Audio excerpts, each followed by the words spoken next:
whoever you are, wherever you are, hope you are blessed and doing safe. Ladies and gentlemen, greetings, family. Of course, I'm tuning in. You see me without the glasses off today. But if you're looking for some opportunities, particular advertisement opportunities, then look no further at the link at the bottom to my email address. You can hit me up for advertisement opportunities. We are supporting and promoting your businesses here on this channel. You can also, if you would like to donate and subscribe to our Patreon, a link is at the bottom as well. So you have multiple ways in which you can advertise with the platform by emailing me when we go on do our live stream. You also have access to premium content, those that want to see premium content that you will not find here on YouTube or Facebook or Twitter, as I am suspended probably by now. You guys can check out the Patreon at link at the bottom. But advertisement opportunities, definitely email me, gavin.001@gmail.com for rates. And for the Patreon, it is the same as the YouTube channel. It is channel gboot2786. All right, I'll holla. Peace. Hi, I'm Attorney Gavin M. Check out my latest book, The Commonwealth of Pennsylvania versus William H. Cosby Jr., The Destruction of Due Process in America. For approximately 2 years now, I have gone on a painstaking quest to investigate the rise and fall of an American icon, Bill Cosby. In the mid-1980s, there was not a star that was higher than Cosby. Advertisements for Coca-Cola, Yellow, Kodak, along with the #1 television show for 5 straight years in a row on Thursday nights. It was must-see TV on NBC. Cosby resurrected the genre of the traditional family sitcom that was once thought dead by television critics. He did this as a Black American with an all-Black cast and showed mainstream network executives in white America that it was possible to be successful without showing the worst in people.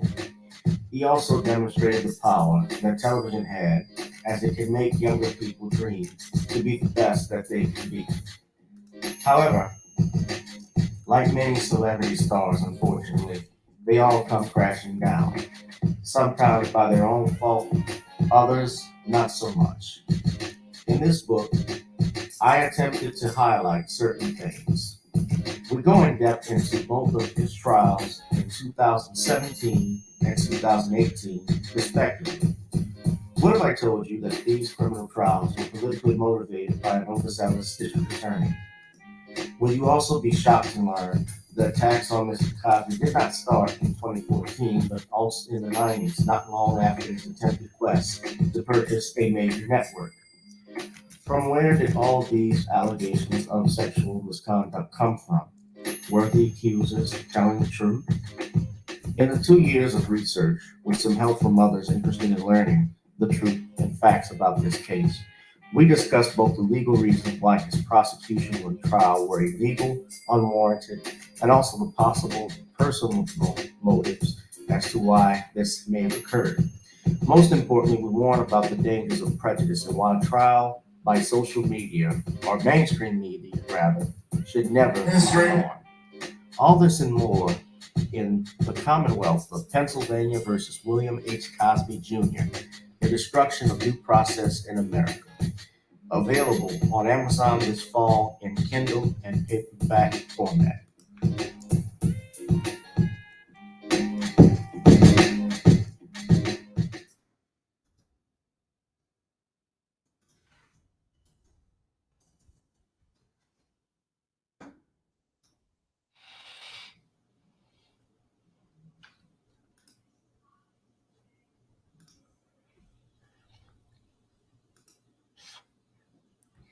Coming this spring, Gavin Richard presents Unsolved Mysteries, the only podcast that looks at the mysterious deaths and circumstances of Black celebrities, entertainers, politicians, and activists such as Dr. Martin Luther King Jr., Malcolm X, Sam Cooke, Michael Jackson, Prince, Enos Cosby, James Brown, Otis Redding, and many, many more. Hosted by Gavin Richard, and joining the podcast will be veteran journalist Albert Lanier Jr. You don't want to miss Unsolved Mysteries, coming this spring 2022.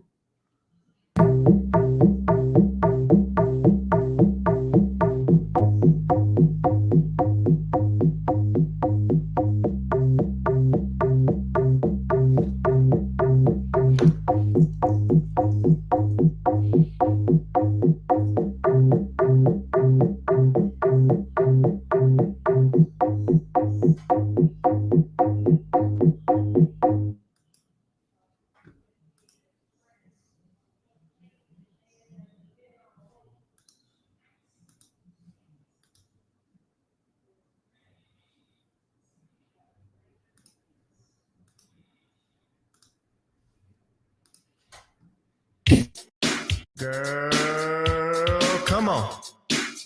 Gotta dance to the beat, cause on the dance floor is where we'll live. Show me what you got.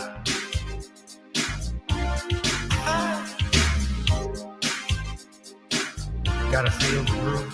Feel the groove, get on the floor. Get on the... Right now the party's wasted. There's nothing much to do. But once the groove gets started, tell me, what do you have to lose? Just look into my eyes, girl, as we glide across the room. And what to my surprise now, the beat takes hold of you. Now if you're feeling like I'm feeling, so come on baby, let's start dealing. Time to get this party started. Ain't no time for the broken hearted. When the rhythm takes hold of you, there's only one thing left to do. Cause the beat is really moving. Time to get your body moving. Gotta get on up and move your body. Cause when the beat is really grooving, it's time to feel your body moving. Gotta get on up and shake something. Feel the groove, get on the floor. Get on the... Tell the DJ play the whispers. Rock steady in the mood. Put on earth, wind, and fire. Tonight we're gonna groove. Show me how you do the four corners. Electric slide or two. Hit the bus stop or do the bunny hop, baby. It's really up to you. Now if you're feeling like I'm feeling, so come on baby, let's start dealing. Time to get this party started. Ain't no time for the broken hearted. When the rhythm takes hold of you, there's only one thing left to do. Cause the beat is really grooving. Time to get your body moving. Gotta get on up and move your body.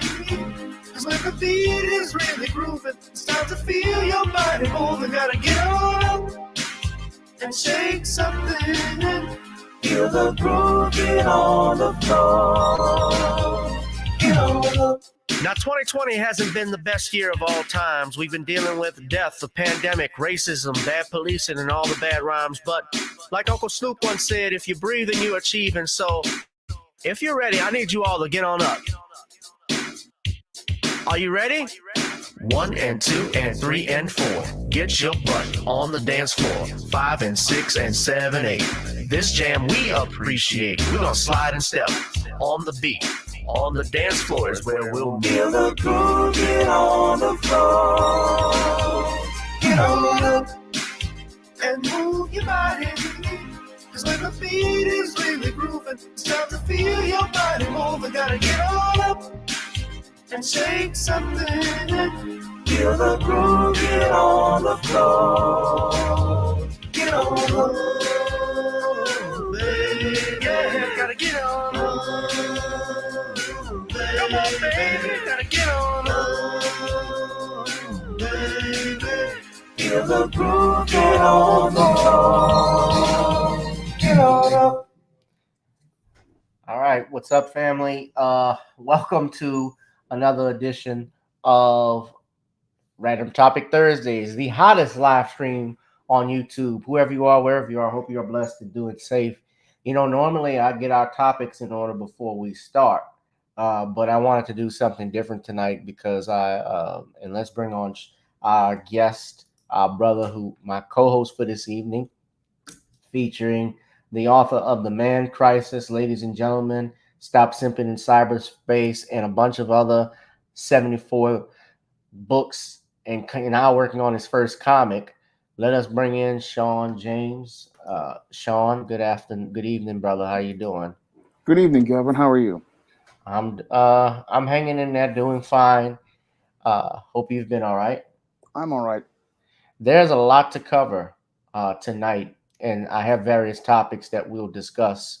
One, of course, I'll be talking about Dave Chappelle attacked on stage. Attacker turns into Pretzel Man.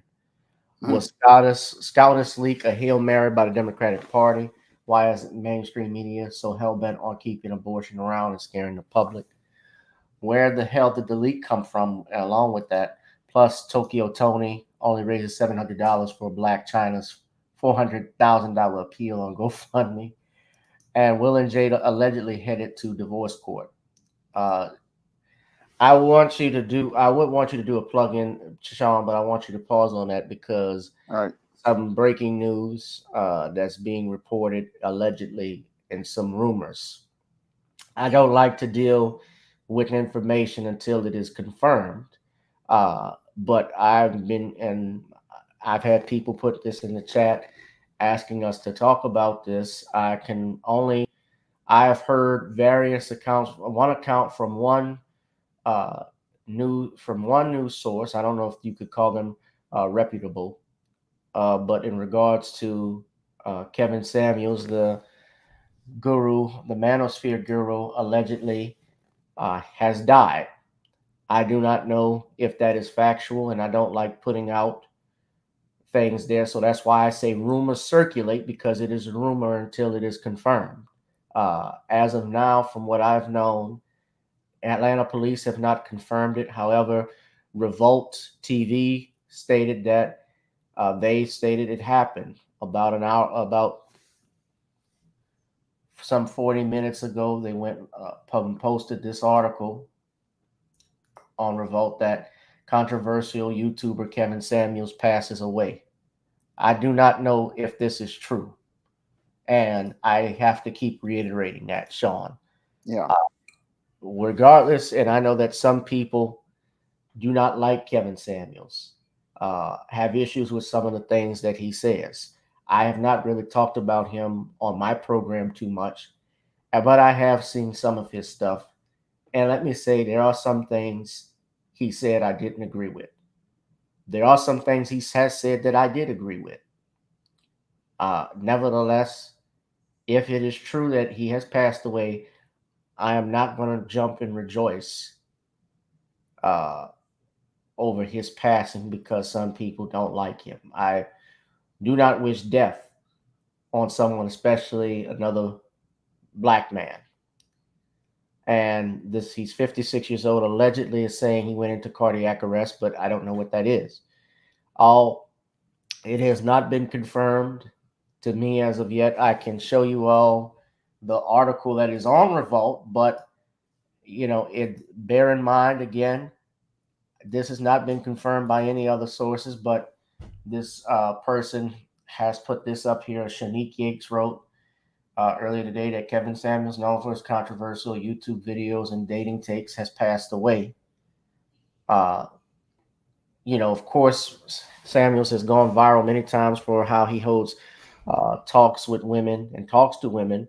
And most recently, he stated on his topic on how much do you cost to submit? How much do you cost to submit in modern women or average at best?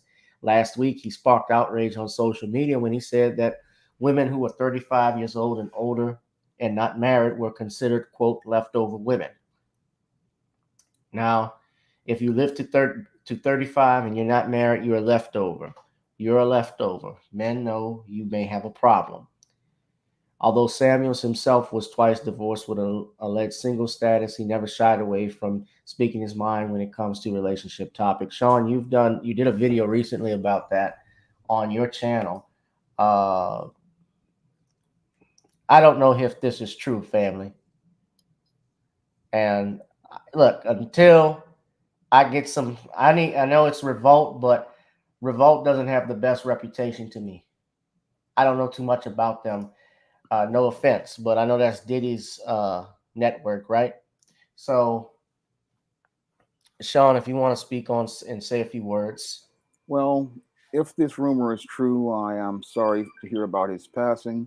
And while I didn't agree with many of Kevin Samuel's talking points, I don't wish any death on the man. So I'm not going to really say much about Kevin Samuels because I really don't want to go out here and say something unless there's something substantiated by a legitimate source.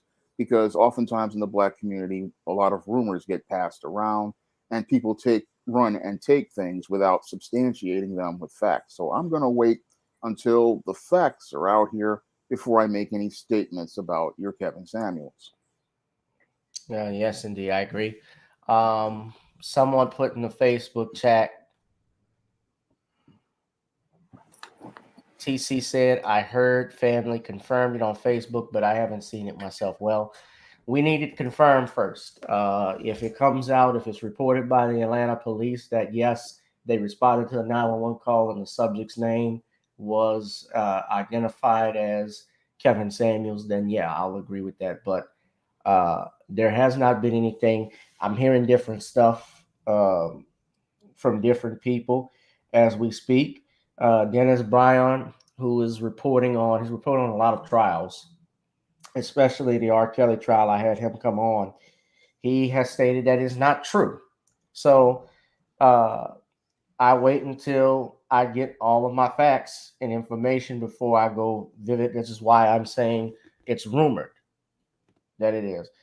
And no, you didn't. Some people didn't agree with everything he said, but here's the thing. And I have watched some of his videos too, Shawn. He has these women do call into his program.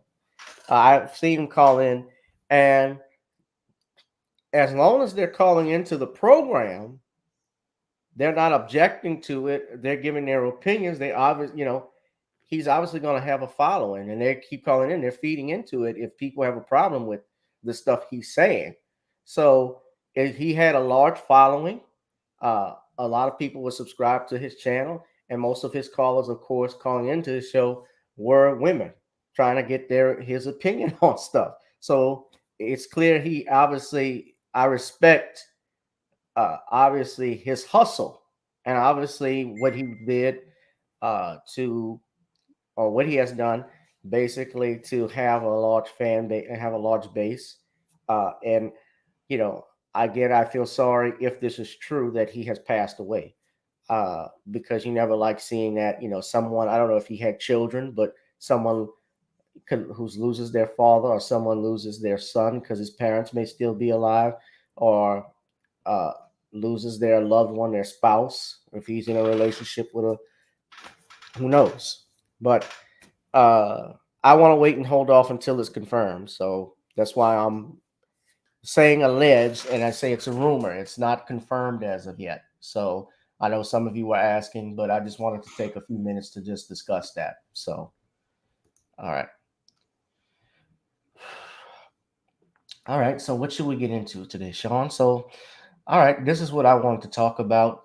This is obviously the big news that happened. I got this alert on Monday. I actually went live Monday to talk about it, and that was how the SCOTUS leak on Roe v. Wade. Now, most of you have already known that there's a Supreme Court case, if you've listened to my live stream, called Jackson's versus Women's Health, it's called Dobbs Women's Health Organization. That Supreme Court case is being decided as obviously oral arguments was this past February. And there was a leaked video, a leaked draft of the actual opinion. And in that opinion, it essentially overturns Roe v. Wade. To quote Samuel Alito, he said Roe v. Wade was egregiously wrong. Now, Shawn, you have a video, I believe, is going live tomorrow on this leak. And we're talking about it though tonight. So I want everybody to look at this now. Very rarely, when anybody, I want you to put in the chat, have you ever heard in your lifetime, I'm 36. Shawn, you're in your 40s. I think you're 47, 48. 48. Okay. By a show of yay or nays in the chat, how many of you have ever heard of a leak of a Supreme Court opinion? Bear in mind, the oral arguments are always done in the winter, and the hearing and the actual decisions are not done until the fall, until the summertime. By yay or nays, yes or no?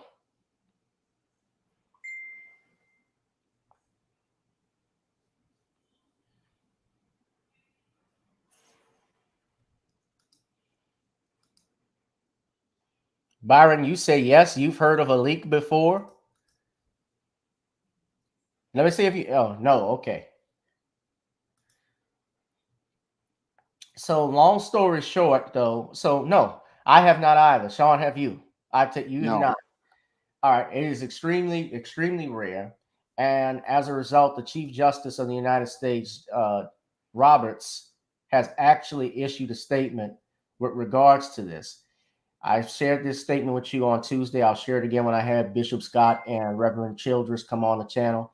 He called it a, quote, singular and egregious breach of trust. Roberts goes on and states that he is seeking the marshal of the court to investigate this matter. He says that to the extent this betrayal of the confidences of the court was intended to undermine the integrity of our operations, it will not succeed the work. The court will not be affected in any way, Roberts said. We at the court are blessed to have a workforce, permanent employees and law clerks alike, intensely loyal to the institution and dedicated to the rule of law. Court employees have an exemplary and important tradition of respecting the confidentiality of the judicial process and upholding the trust of the court. He said, this was a singular and egregious breach of that trust that is an affront to the court and the community of public servants who work here. Now, ever since this opinion's left, and it was Politico who released it, I got the alert on my phone. And you should see, of course, a lot of these liberals, Shawn, have lost their livid mind when this happened. You saw it, right? I saw it. People were going nuts over this stuff. And just listen to, I haven't even listened to this, but this is coming from ABC News. We'll put the copyright disclaimer up, please. I'll pray a brief. Unprecedented leak of a draft Supreme Court opinion, apparently showing 5 justices voting to overturn Roe v. Wade, the landmark 1973 decision that laid the foundation for abortion rights. Crowds gathered outside the court overnight after the report was released. We have team coverage of this story, and our senior national correspondent, Terry Moran, starts us off there at the Supreme Court. Good morning, Terry. Good morning, Robin. This is a shocking leak out of the Supreme Court, a breach of traditions of confidentiality and secrecy and trust. And if this draft opinion is authentic, and while ABC News hasn't independently confirmed it, it does look like the real thing. It is authentic. Conservative justices here are poised to overturn Roe versus Wade and 50 years of constitutional law and profoundly transform the lives of women in the United States. Overnight, tensions flared outside the nation's highest court after an unprecedented...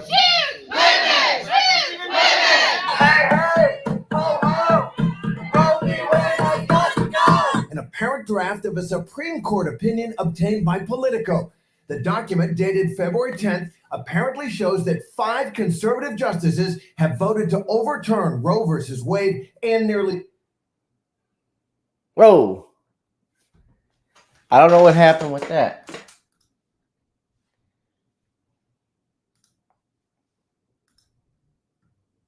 We're going to get right to that, baby. Final abortion. Final, but it would uphold. Have voted to overturn Roe versus Wade and nearly 50 years of abortion rights precedents. The draft opinion is apparently written by Justice Samuel Alito. It was not meant to be released to the public and is not final, but it would uphold Mississippi's ban on abortion after 15 weeks and explicitly overturn Roe versus Wade and the 1992 decision that reaffirmed it, Planned Parenthood versus Casey. The language of this draft is blunt, at times scornful, of the landmark decision that protected a woman's right to choose abortion. Justice Alito apparently writing that Roe was egregiously wrong from the start. He calls it an abuse of judicial authority and adds it is time to heed the Constitution and return the issue of abortion to the people's elected representatives. Abortion rights groups, including Planned Parenthood, sharply criticized this leaked opinion, but reminded women it's outrageous, it's unprecedented, but it is not final. Abortion is your right, and it is still legal. And Senate Majority Leader Chuck Schumer and House Speaker Nancy Pelosi issuing a joint statement declaring that justices like Brett Kavanaugh and Neil Gorsuch, quote, lied to the U.S. Senate, ripped up the Constitution, and defiled both precedent and the Supreme Court's reputation. They are not going to get away with this. Let me say that I don't care what I have to do. They are not going to do this to America. There's more of us than there is of them to America with this. Let me say that I don't care what I have to do. Oh, Lord. They are not going to do this to America. There's more of us than there is of them, and we are going to fight. But the bombshell report comes as 5 states have enacted strict abortion restrictions and sweeping bans, many of them ready to immediately cut off access to care. And 13 states have so-called trigger laws, which would immediately outlaw abortion once the court overturns Roe. Anti-abortion rights activists can feel their triumph is at hand. And we are so excited at the prospect of the court overturning Roe and finally sending this awful decision of the court back to the ash heap of history. This leak, if it is proved authentic, is a crisis for this court because justices frequently draft opinions and circulate them, and votes can change, but it certainly does look like the conservatives are ready to go all the way and overturn Roe. Okay. Now I have a copy of the decision, of the draft. I'm going to share and put in the comment section. Shawn, I don't know if, did you ever get a chance to look at it? No, I haven't looked at it. But, well, I'll just click on it briefly just so you could take a look. But he says Roe was egregiously wrong from the start. Now, I have talked about this, why my opposition's against abortion, and you saw that black woman. See, this is the thing too. These black women that are going to go out there talking about, I don't care what I got to do, but this is going to be disastrous. This is a black woman outraged over Roe v. Wade, which was designed, abortion was designed to, if you go through history, to actually control the population. It had nothing to do, it has nothing to do with a woman's right. One of the reasons why they allowed women to start working, you know what that was about? If you listen to Aaron Russo, who was a movie producer, he produced Trading Places with Eddie Murphy. He was actually close friends with Nick Rockefeller. And Rockefeller told him why they wanted to push to have women working in employment. And he thought, oh, it was about women's rights and having equal rights as men. He said, no, you idiot. We wanted to tax the women because now they're out the homes. We can work. They can work and we can tax them. The family unit is not strong like it used to be.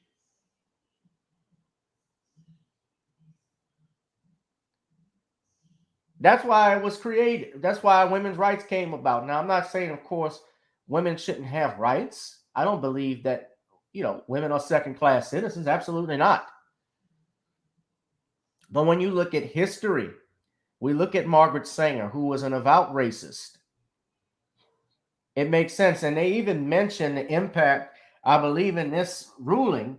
It's over 67 pages on the effects of minorities. But you see Dobbs versus Jackson's Women's Health Organization. He said Roe was egregiously wrong and deeply damaging. For reasons already explained, Roe's constitutional analysis was far outside the bounds of any reasonable interpretation of the various constitutional provisions to which it vaguely pointed. This is a 5-4 decision. It's the same 5-4 decision. Remember, it always came down 5-4, 5-4. And Breyer was always the swing vote. No, I'm sorry, Kennedy.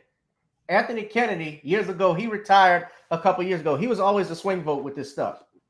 He was the one that ruled on DOMA, overturning the Defense of Marriage Act. He was the one that ruled on the Obergefell decision, which made same-sex marriage legal. He was the swing vote when Bush versus Gore, that gave George Bush the presidency.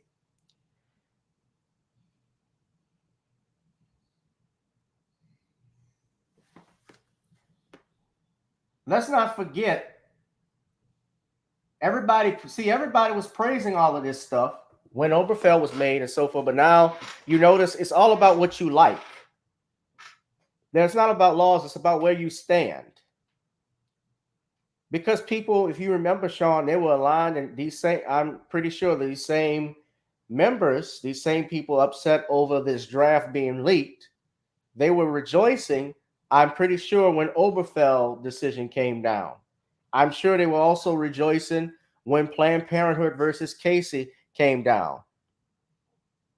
And yes, you're right, Ashton. Norma McCorvey, aka Jane Roe, I said this on Tuesday, she lied about being gang raped by black men. And that was done to make her more sympathetic. Now, I should say in fairness, that is not why the Supreme Court decided that. But what Roe v. Wade did, essentially, it removed protections on the unborn. Because what they stated in Roe v. Wade, and I can pull that up for you in the decision, they said for purposes of persons under the 14th Amendment, let's pull it up. What is the 14th Amendment, Shawn? I can't remember, but I think it has something to do with. Well, let me help you out. You remember when it was created? I think it was around the time of slavery, after slavery. It was amended to the Constitution on July 9, 1968.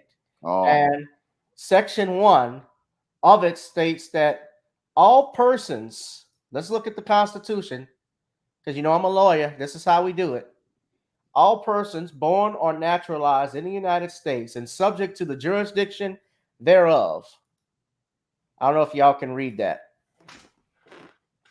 Can you read it? Oh, I can. Barely. Says all persons born or naturalized in the United States are subject to the jurisdiction thereof are citizens of the United States and the state wherein they reside.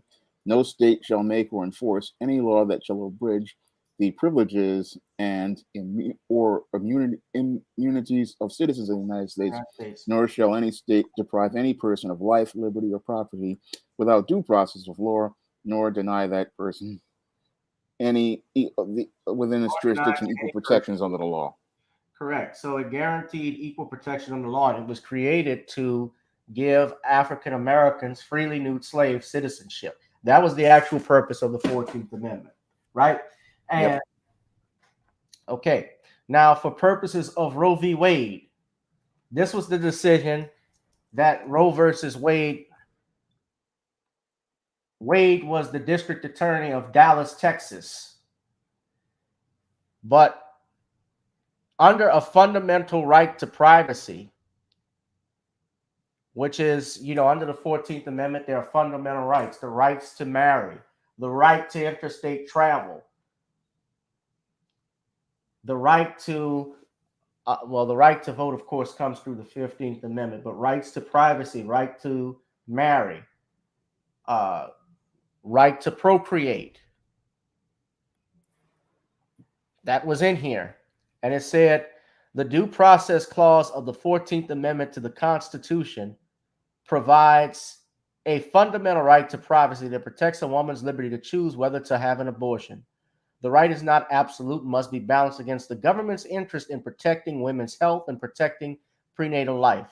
The Texas law making it a crime to procure an abortion violated this right. And it was partially overruled by Planned Parenthood versus Casey, but it was upheld. And in it, they considered, and I'm trying to find it, I apologize, but the unborn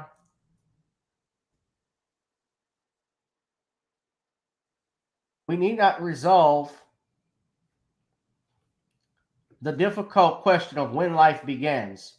When those trained in respective disciplines of medicine, philosophy, and theology are unable to arrive at a consensus, the judiciary in this point in the development of man's knowledge is not in a position to speculate as to the answer. So they are essentially saying that the unborn is not alive.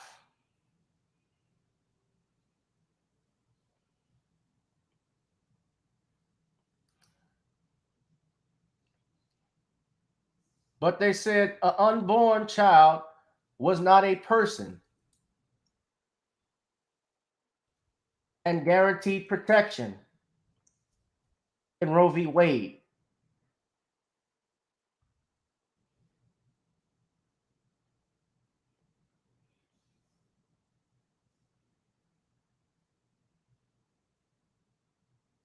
That's why it doesn't have the protection. Under the why unborn children do not have a fetus. They said the answer is in that word person in the 14th Amendment of the federal Constitution does not include the fetus, the unborn.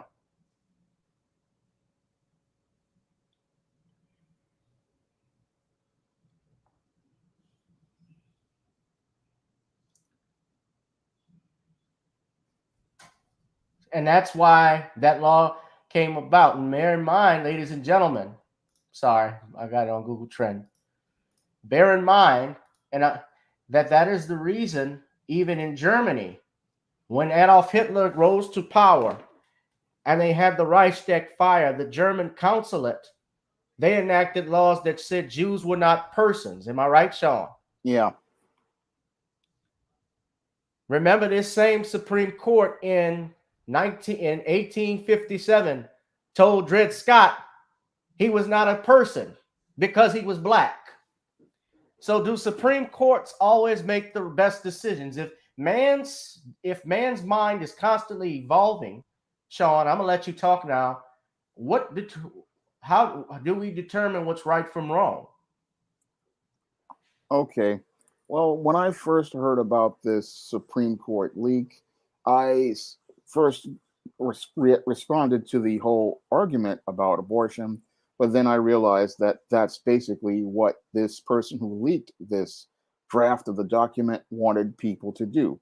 What this person wanted people to do was get emotional about the whole argument of abortion to deflect from the failures of the Biden presidency and the low approval ratings that many on the left are receiving as related to the 2022 election. What they wanted to do was rile up the base of feminists and white women so that they would go out here and try to go out here and vote blue. This was a strategy that was used during the recall of Gavin Newsom last year. And what they're doing is using the exact same strategy to try to weaponize women in 2022 the way they weaponized women in 2021, knowing that women are emotional and they're not really thinking critically about the situation regarding this leftist party. Now, this leftist party, they want to stay in power in Washington. They know that they're losing badly, and what they want to do is throw out this Hail Mary because they know that they've lost many of their key bases, such as Black voters, Hispanic voters, and many of the other minority voters and white men. And what they want to do is think they can rally white women to go out here and fight over abortion rights, and some of these gullible Black women as well. But when I took a critical examination of it, I saw how this whole strategy was all about trying to keep people's attention off of the failures of these leftists and their party. And it's all about trying to get you to react emotionally by voting blue, even though blue has not done anything to help most Americans over the course of the last 2 years. So this is all a trick to get people to vote emotionally like they did in California and keep Gavin Newsom in place. And your Gavin Newsom has practically continued to run California straight into the ground.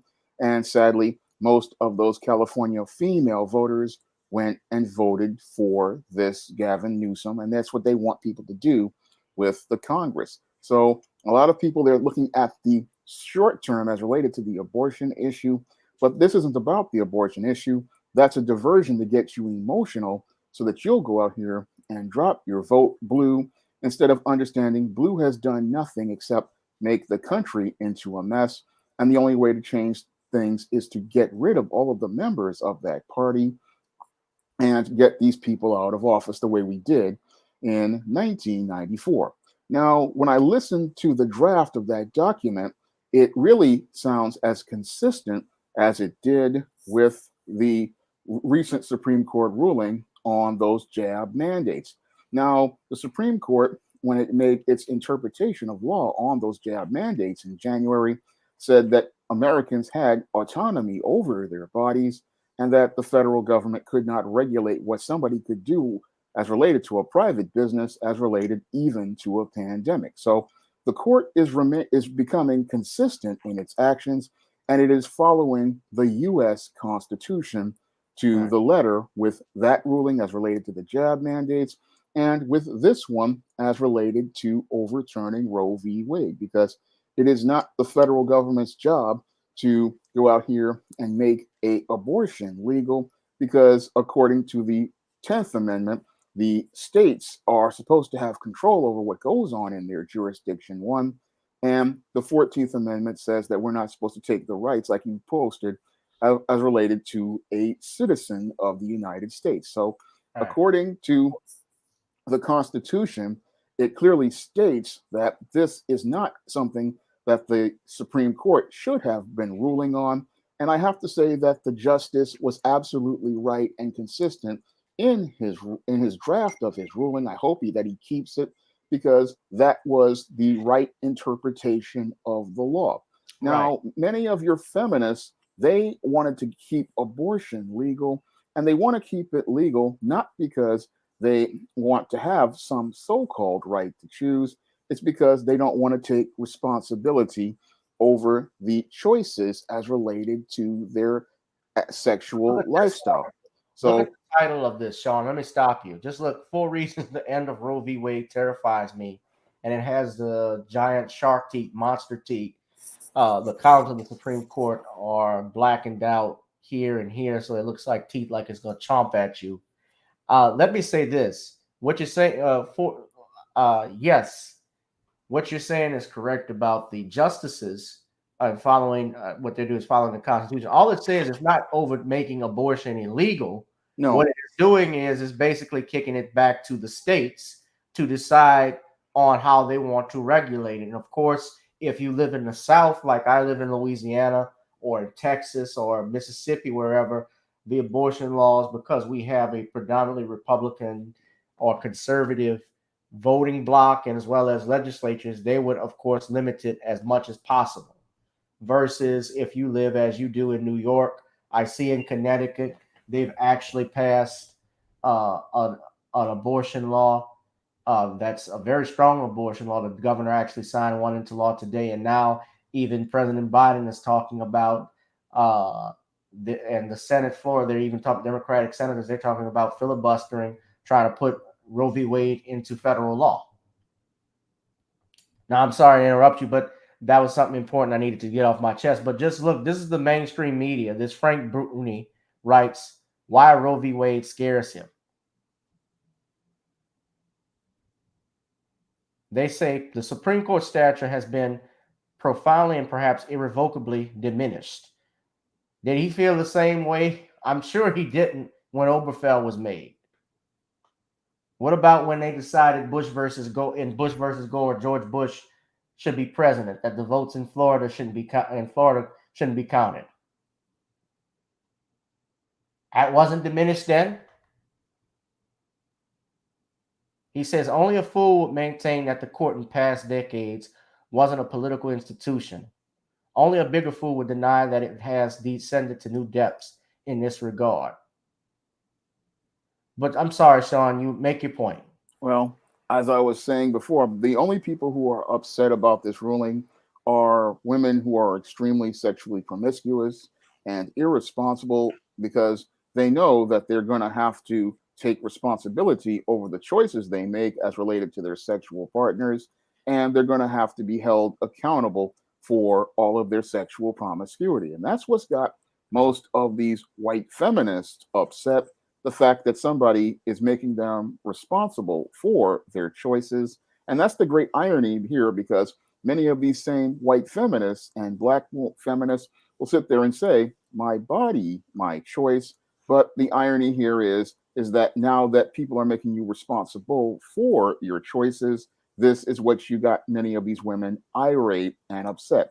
Now, again, the interpretation of the law is that it will be up to the states to choose where you can have an abortion. And I find it very interesting that these women, they will go out here and talk about how they have all this freedom to choice as independent women. And these same women will travel thousands of miles to have sex with a man across the country, and even go to countries like Dubai to go out here and have sexual relations with guys they meet on Tinder and Instagram. But when those same women wind up pregnant as a result of all of this casual sex, then they want to talk about they have a right to go out here and have an abortion in whatever state that they live in. I find it interesting that they will travel to go meet men on Tinder and Instagram and Bumble, but they're not going to be willing to travel to a state where they can go get the free legal abortion that they say that they are entitled to. I mean, I find it interesting they can travel all the way to meet the guy for casual sex, but when they get pregnant, they can't travel and they don't want to take responsibility for that travel. Again, reinforcing my whole point about it's not about a woman's right to choose. It's about women who are out here who are sexually promiscuous, not willing to take responsibility over their bodies that they choose to participate in sexually promiscuous behavior in. Now, what I find also to be interesting is that all of these people are irate. They want to come out here with strongman arguments talking about things as related to sexual violence and incest, but that is less than a percentage of all of the abortions out here. 92% of the abortions are done by women who are sexually promiscuous. And what they want to do is make it where they can try to galvanize this base politically, again, to go out here and vote blue.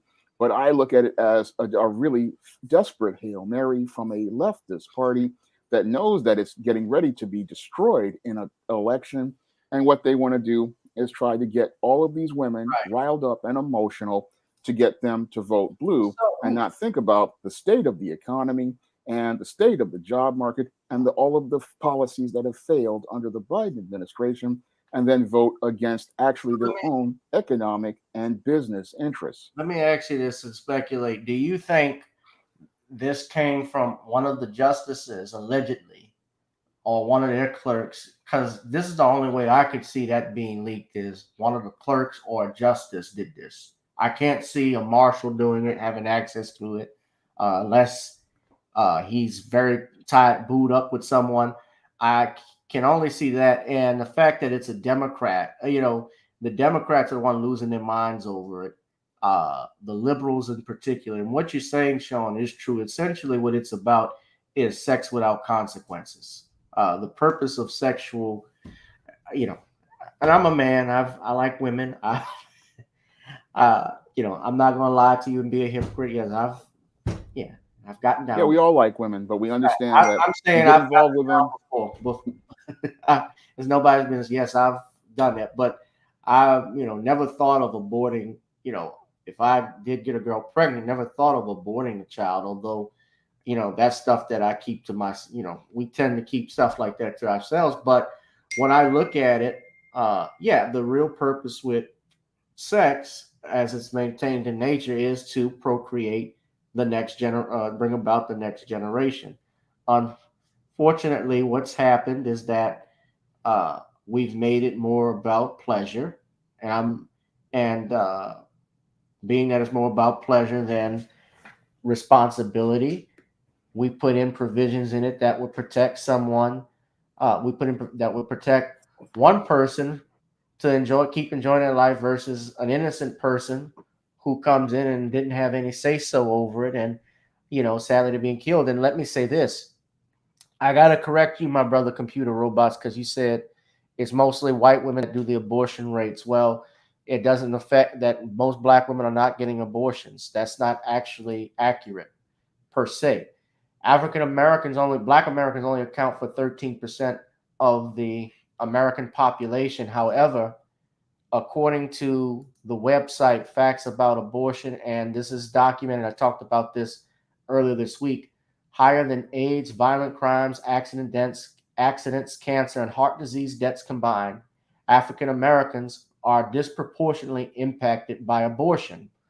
While only representing 13% of the female population in the United States, Black American women account for 35% of the abortions. Now, if you looked and listened to when I had Reverend Clenard Childress come on the channel, he talked about the reproduction rate, and he stated that African Americans, and that rate, what that is about is every race gets to reproduce or replaces itself for each generation, right? Whites are reproducing at this level, Hispanics reproduce at that level, Asians reproduce at this level. He said Blacks actually do not have a ratio on par with any of these groups. And if you think about and go through history, and I'm not here to condemn and cast judgment or anything like that, but I'm talking like I did last time. If we look at history, Blacks actually outnumbered whites at one point after slavery. You know that, Shawn? Yeah, I do. And that's what scared a lot of these racists. Correct. And that's what scared Margaret Sanger. She said Blacks were weeds. The Negroes are weeds to get out. The Negro Project that used a lot of these pastors to bring that out. You know that? The Negro Project? They had pastors involved. Some of you go into a church where there's a pastor that's glorifying Planned Parenthood, like Raphael Warnock out in Atlanta. Y'all need to question that. That's diametrically opposed to everything in the Bible he preaches from. He's doing everything opposed. He's doing everything that's in the Bible that's supposed to stand for, especially the 5th commandment. Thou shalt not murder. Thou shalt not kill. Right. And he's standing behind Pastor Porkchop. And his church, from what I've heard out in Atlanta, the homeless population is so overcrowded there. They're sitting and hanging outside the church.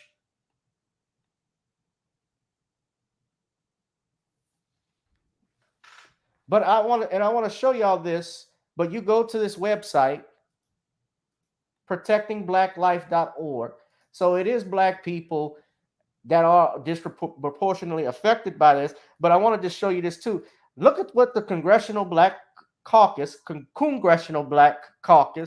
I should say. Look what they had. Look at the statements that they raised. This is the Black Caucus chair who warns of devastating impacts on communities of color if Roe is overturned. Communities of color. Representative Joyce Betty, the chairwoman of the Congressional Black Caucus, is warning of devastating impacts on communities of color if Roe v. Wade is overturned after a leaked draft ruling from the Supreme Court showed that the bench had voted to overturn the nearly 50-year-old precedent. The comment came after Politico Monday night published a draft majority opinion written by Samuel Alito that overturned the rulings in Roe v. Wade and Planned Parenthood versus Casey protecting abortion rights. If, in fact, this opinion is issued, it will fundamentally change us. Turning disproportionately devastating impacts on communities of color, marginalized groups already facing discriminatory obstacles to healthcare, and will resonate globally. Elections have consequences. They're going to try and get us. This is the same thing I said. They're going to try and get us out to vote. You better go for this Democrat. You better go vote for your senator. You vote for your representative. Now, notice they don't fight with the same energy when we're asking for them to give us tangibles. You want us to fight for something that is, first of all, egregious to not only my nature, but to God. Something that's contrary. I'm not even, well, let's look at this way, because we lose people sometimes, even if we talk about the religion aspect of it, Shawn. But even if we take the religious aspect out of it, if we're not reproducing at a level where we could compete with others, that's a problem. Yep. That's what I'm looking at too. For first, so I'm not looking at it from the standpoint of me being Catholic, although yes, that is part of it. Yes, I think of it that way as well. But I'm not solely looking at it for that reason, and that's actually not my main reason. We could have outnumbered a lot of the people that we're in competition with. We would have been like Reverend Bishop Scott was saying on the show yesterday. We could have actually had, who knows, the first black president before Barack Obama. Really, I'm still waiting on the first black president. Because he didn't do a damn thing for us. This was his crowd, by the way. He was endorsed by Planned Parenthood. He actually said on live television he didn't want his daughters, if they got pregnant, to be punished with a baby. So so what he's essentially saying, he's okay with killing his own grandson or granddaughter. Throwing his own legacy away. Throwing his legacy away. And on top of that, bear in mind also something else about abortions that are dangerous. They can also cause sterilizations in women. Some women never get pregnant after, some women, not all, but there's a possibility that they won't end up getting pregnant.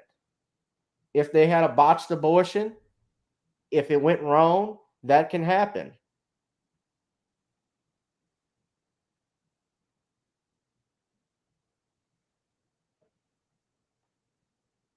That does happen, but I'm not getting on that. But I'm more upset too. I'm just looking at this. This woman I've never heard her come out for reparations. I haven't heard her come out for passing. Of course, they always want to talk about voting, but what about economics? What about even the homeless situation in this country? Y'all are talking about you're fighting for other groups. The black and brown, which doesn't exist. You fighting for abortion. You fight for gay rights. I know you do that. You fight for illegal immigrants. I'm supposed to align. I'm supposed to vote for this. That's what we're supposed to vote for, Shawn? No. That's what they want us to vote for. Just overall, even if this thing didn't leak, would I be voting for them? Hell no. Because they suck. Nope. I'll let you have the final word. You have the final word. I say this is just a desperate Hail Mary from the left to try to get people to vote for them. And I believe it will fail, because when you really look at the state of this union, there is more important things as related to our economy and as related to Americans' overall quality of life. So getting upset about a few sexually promiscuous women having to take responsibility for their choices, that's nothing compared to all of the crime going on, all of the people becoming more and more homeless every day, and all of the other economic issues as related to the country. And the fact that the left is this detached. And what's really sad is our so-called Congressional Black Caucus is talking about, oh, there's misinformation and all this other stuff, shows us how detached everyone is as related to the left, and why we really need for a paradigm shift to happen in this country and get this and we need to go out here and vote for that paradigm shift. And Black people, since there's nothing on the table for us as related to your Joe Biden saying he could do nothing for Black people in 2020, all we need to do is stay home, because since there's no tangibles on the table for us, there's no reason for us to go out to the polls to fight over a issue that is not our issue, because this is an issue mostly white women are upset about. When it comes down to Black women, this is not really our issue. And this is something that they want to go out here, get everybody emotional and riled up to go run to the polls for. But if there's no tangibles on the table, Black voters need to stay home, because this is not our fight. And our fights are about Black empowerment. It's about reparations. and it's about getting justice that is going to make sure that Black people can have the rights that are supposed to be guaranteed to us under the U.S. Constitution. Yeah. So, Shawn, just asking you a personal question. You're opposed to abortion. Yes, I am. 100%. Doesn't matter the circumstance. Well, as a follower of the Most High, I cannot support abortion at all because it's in the Bible. It says that, you know, this is murder. And the whole thing is, as I see it, abortion doesn't kill children. It's fornication that creates children.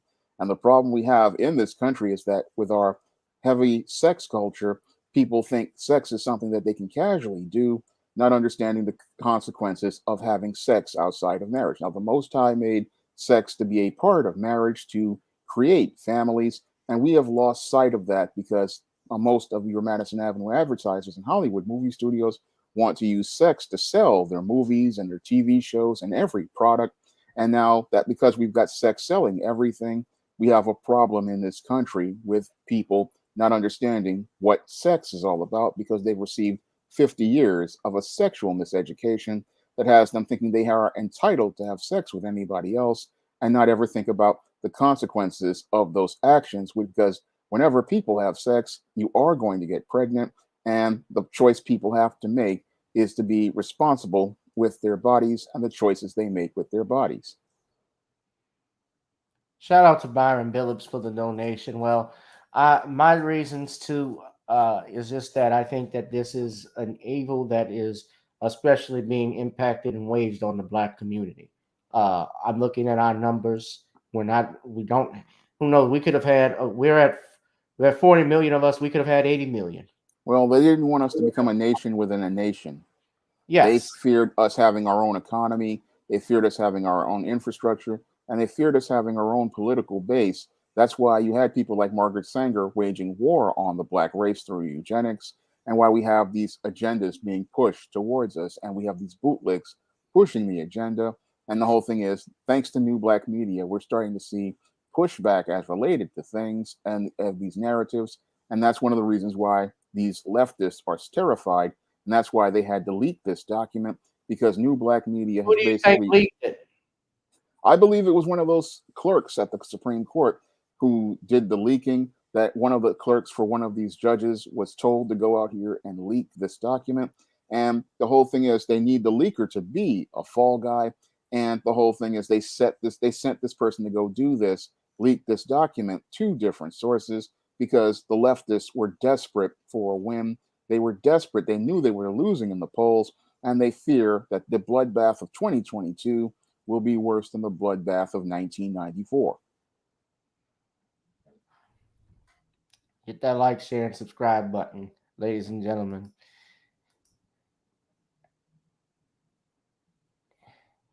Darius says it's a slippery slope because if you say the government can't say you can't have an abortion, they can also say you can't refuse an injection either. And that could be part of why this popped up now. Well, that was already decided. I mean, Supreme Court already decided that they can't force you to take a jab. The thing is this, they can't, what this law essentially does, it's not a law yet, it's a draft, but what it is, and I reiterate again, it's kicking it back to the states. It doesn't make it illegal. It kicks it back to the states. What they did with Dred Scott, that was bad because they said blacks were not persons. Dred Scott was not a man. And in Roe v. Wade, they said the unborn are not persons. And that was the dangerous thing about Roe v. Wade. And, remember what courts decisions that they make, going back from Dred Scott to Germany, they always said that a certain underclass was not a person. So that's the most dangerous thing about that. Yeah. If they take you out as a person, when you look at, for instance, our murder laws, murder is specifically defined as the killing of a human being with the intent, a human being under the law is defined as a person. So we do have abortion laws on the books, but there are even things called, there are some things that are even called late term abortions, where a baby survives, they've been killed. You have a guy, Kermit Gosnell, a black man that was aborting all of these babies out in Philadelphia. And I mean, they found that his facility was horrible and there was below health standards. He had fetal body parts. I'm being real with y'all. In jars scattered everywhere. It was a nightmare. It was a nightmare, but I see your point. But then again, too, Shawn, if some of our greatest minds, sadly, they came about, being outside of marriage. Some people were, unfortunately, especially during slavery, we know what happened there, where slaves, and especially black women, they didn't have a choice. They were not given a choice by the master. Sally Hemings was raped. Frederick Douglass was the product of a rape. But if abortion was alive, and let's say Frederick Douglass was aborted, we wouldn't have had the great mind that was Frederick Douglass that gave us those poems and also helped win the Civil War, because it was he who convinced Abraham Lincoln to actually bring blacks into the war. And that changed the tide of the war, right? So who knows where that will be? I mean, even Malcolm X's grandmother was raped and had his mother. What would have happened if his mother had what would have happened if she had aborted Malcolm's mother? We would never have Malcolm. Would we? Lost a lot of great people. Yeah, so, and that does not mean that I condone what happened to him. Absolutely not. I think if I put it to you this way, I put a law in place. If abortions does stay legal, I think that the a woman gets an abortion because she was raped, I think the rapist needs to be aborted. I'd put that on the table. You cost us a generation.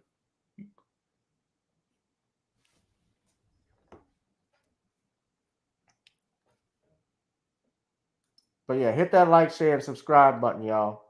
But don't y'all go losing your minds out there over this like that woman was in that video, or the Black Caucus. I'm upset at the fact that they ain't even standing for us when we're asking for stuff. All you're going to get is dinners and fish fries. Fish fries, dinners, and dances. Let's move on to our next topic, though, Shawn. We've talked a lot about this.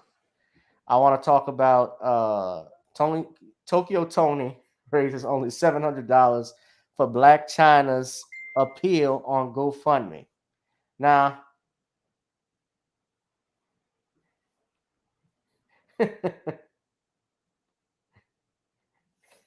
she won $400,000. Now, on Monday, Blac Chyna lost her $100 million lawsuit against the Kardashians over the cancellation of her show, Chyna and Rob. The show, of course, was a reality series that was on E! From 2016 to 2017 that documented the relationship between Rob Kardashian and socialite, or former stripper and video model, Blac Chyna. Of course, they share a child together, but the relationship during that period became turmoil. Became unstable, and turmoil ensued.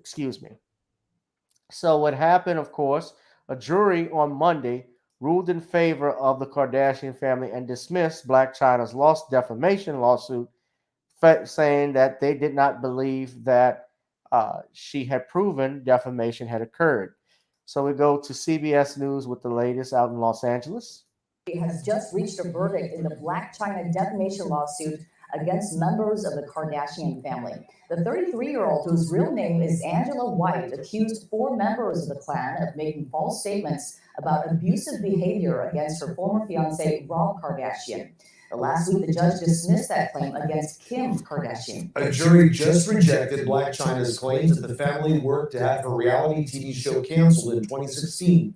And as a result, she lost money from club appearances, social media, and television. The jury also didn't give Chyna any damages, It's a victory for the reality TV family. We'll have more information throughout the day right here on the jury. Also, well, here's one reason why she's lost. She got Lisa Bloom on her shoulder right there.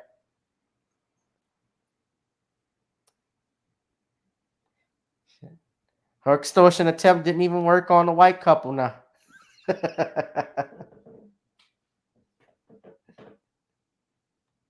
Got Lisa Bloom, daughter of Gloria Awful didn't give Red. Chyna any damages. Oh, It's Lord. a victory for the reality TV family. We'll have more information throughout the day right here on KCAL 9 News. And you got to realize in the decision that was handed down, now, in the decision that was handed down, the head of E basically stated, the executive producer of that show basically stated, the reason the show was canceled was because Rob and Chyna, they can't have a show about Rob and Chyna, and Rob and Chyna are breaking up. It just didn't hold merit.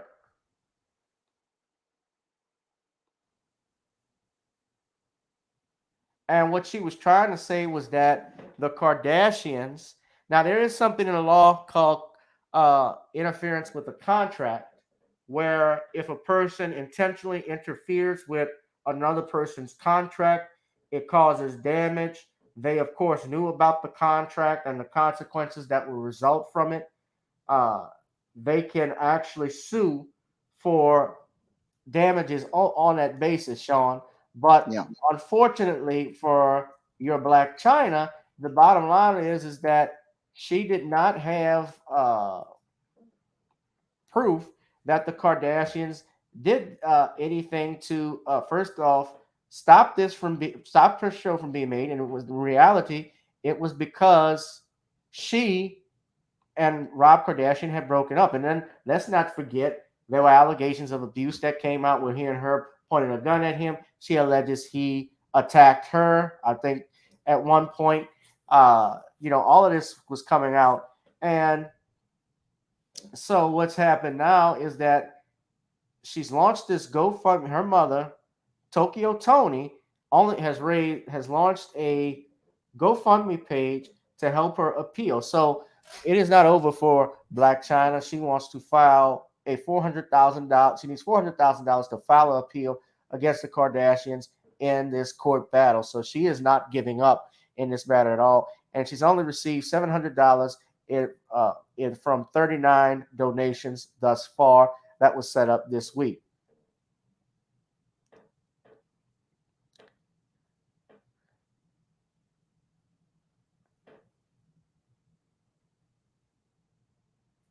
And it says Kim K fans think, I'm reading this. This Kim Kardashian actually donated $5 to her GoFundMe. That's funny. That's funny. So Chyna's attorney, Lynch Sania, later told reporters outside the courthouse that they will be appealing the decision. Kim Kardashian's attorneys, the Kardashian attorneys, have actually spoken as well. They, of course, were happy with the decision. It says here that Chyna was stunned, quote, to hear the verdict. Now, she has a 5-year-old son, a 5-year-old daughter, Dream, with Rob Kardashian, and she has a son, a 9-year-old named King, with rapper Tigger. So she doesn't have to pay out. They don't have to pay out any damages. They said that they did not act reasonably and in good faith to protect their own economic interest in terms of Kris, Khloe, Kim, and Kylie. They didn't act reasonably and in good faith. However, they decided all but Kylie's conduct did not prevent performance or make performance more expensive or difficult for Blac Chyna. So basically, she lost the bag. She lost the bag when she broke up with Rob Kardashian. But $700 has been raised for $400K that she needs. She needs $400,000. These appeals cost money, guys.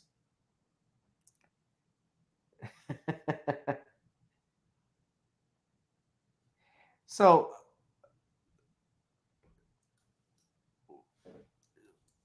this is what you got to say about this, Shawn. Well, this is a case of a gold digger getting too greedy. Now, your Blac Chyna, she's out here thinking that she's worth more than she actually is, but she didn't understand that all of her value was actually tied to her connection to the Kardashians. So she went out here thinking that she could make herself her own star. And what happened was she wound up falling on her backside. After she broke up with Rob Kardashian, she had no more value to the production company. Ready to So load up your weekend. Sorry. so the production company no longer needed to honor their contract. She didn't understand that in the business world, as related to these TV shows, your contract is based on the agreement you make at the time. And if the show is called Rob Kardashian and Chyna and Blac Chyna, then they can't have a show if you break up. So there was no case here as related to a civil trial, and she breached the she actually was the one who breached the contract. She would have actually been able to hold on to the bag had she stayed in the relationship, but she's sitting here talking about she wants to sue them. But the whole thing is, all she was doing was burning through most of her money, hoping to get that big payday. But any average person who knows civil law would have told them, hey, once you breach the contract, it was over. This is something that I learned early on when I was in college taking my business law course. If you break the agreement, then the other side can just leave everything. And if there are clauses in the contract that say once you break the contract, it's over. Well, it wasn't so much that she broke the contract, it's that there were no damages. There was not even an action. It wasn't even actionable because, number one, there wasn't a season 2 that was greenlit. Yeah, there was nothing greenlit, but the whole thing is that if there's no Rob Kardashian and Blac Chyna show, then there's no show. So she put the cart before the horse. She thought she was going to become a star off this reality show, not understanding that reality shows come and go. And this one it was practically over for the network for them, because once the network sees that, okay, this show is not really pulling in the ratings, they haven't renewed it. So your Blac Chyna is basically butt out on the street. And now she's upset that she cannot go out here and get a big payday at anybody's expense. And now she's basically on her own out here. And her trying to get the GoFundMe to go sue this Prodco, that and the network, that all was going to fall apart anyway because there was no case. And it shows us that she's not as big a celebrity as she thought she was, because to only get $732 for a GoFundMe shows how little interest people had in her. Now, if your Blac Chyna was smart, she would have gotten some little product together during her time on the reality show and then used that to launch a Kickstarter or an Indiegogo.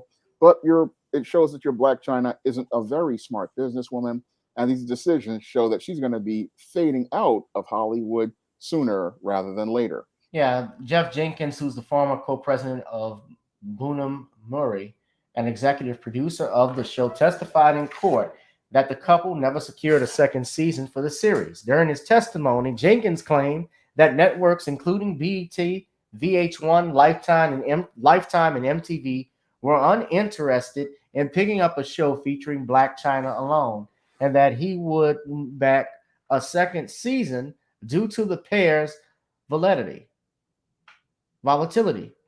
I would not pick up this show, he admitted via Zoom from his home in San Pedro, California. There was no more Rob and Chyna. Jenkins said he greenlit their first season after a meeting with the couple where Chyna came off as witty and Rob appeared to be very happy, in the relationship. That was really exciting, Jenkins said. That was the first and the last time I saw the couple happy. By the time the show began filming, the pair were at odds. She was furious with him, and he was furious with her. It was very negative. It was very difficult to shoot a show, Rob and Chyna in love, when they're not even talking to each other. Yeah, and this is when Rob went full dairy mode. Rob blew up. Not in a good way. Damn, Rob was. I remember when Rob was thin. Man, Rob, all that Kardashian money came in, man. He started to eat good. He's like 50 Cent. He's like how 50 Cent is now, because that power money is good. 50 is eating, he's not eating peanut butter and jelly sandwiches no more. Now he's on caviar. But yeah, and Blac Chyna, she's looking like a fake ass Nicki Minaj here.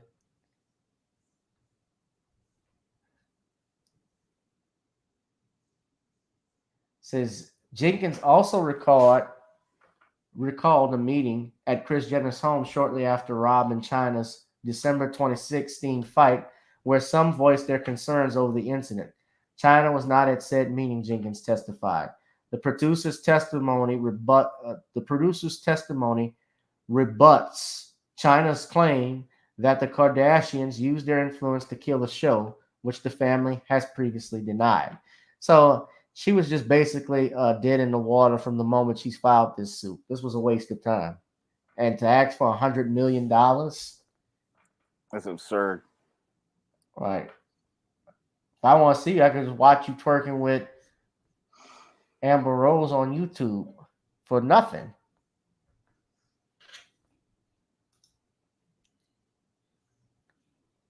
Now there's steak with the beans and rice. No, not BT, EBT.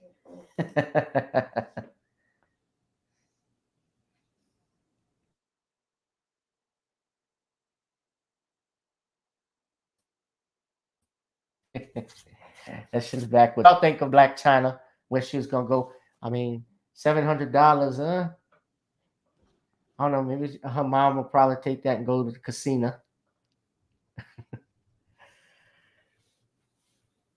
$700. You trying to raise $400,000, man? That's a waste.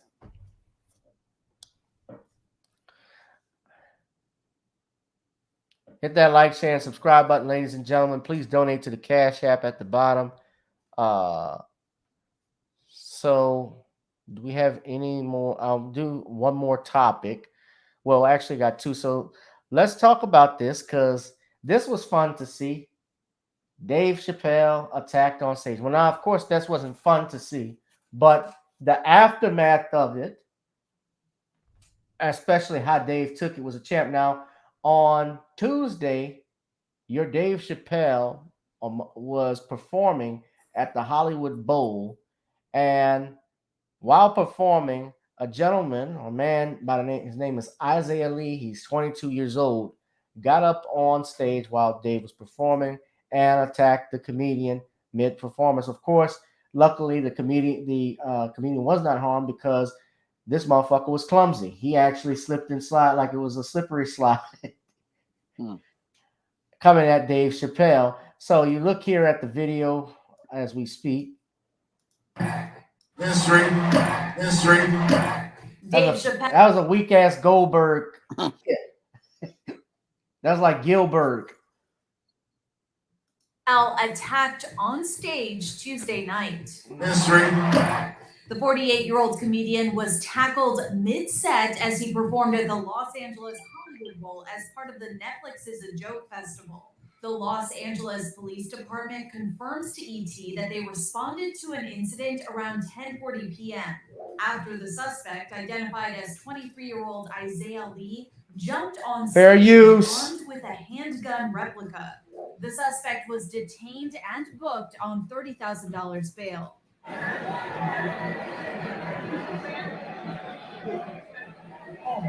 After the incident, fans caught this video of the suspect on a stretcher outside of the venue.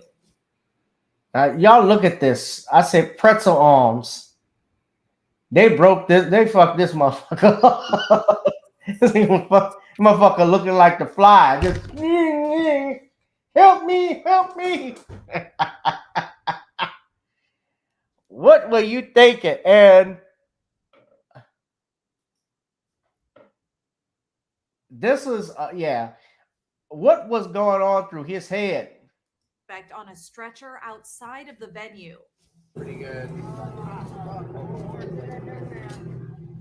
An eyewitness tells ET that Chappelle did a good job at dodging the actual tackle, adding that before anyone could understand what was happening, security was able to remove the suspect from the stage. Quote, there were a few moments where the audience were confused what was going to happen afterwards.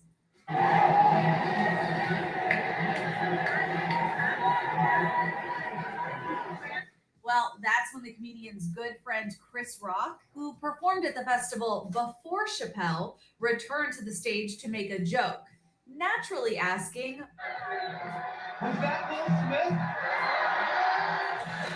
Smith? Of course, that was a reference to when Smith's, was that Will Smith? Of course, that was a reference to when Smith slapped Rock during the 2022 Oscars after he made a joke about the Oscar winner's wife, Jada Pinkett Smith. And Chappelle, he handled the whole thing like a boss. I've been doing this 35 years. I just stomped the backstage. Always wanted to do that. Everybody compose yourselves. I wanted this to be a peaceful moment, and I'm sure now it is. The funny man even gave props to his friend, Jamie Foxx, who he said was right by his side, ready to defend him. Shout out to Jamie Foxx, by the way. Whenever you're in trouble, Jamie Foxx will show up in the sheriff's hat. I thought that was part of the show. I don't know what the... I grabbed the back of his head. His hair was spongy. And Fox, he gave that love right back to his pal. Listen, I just want to say, man, I've had an incredible time. This man is an absolute genius. We got to make sure we protect him at all times, man. This is what it's about. For every comedian that comes out here, man, this means everything, man. You're a genius, you're a legend.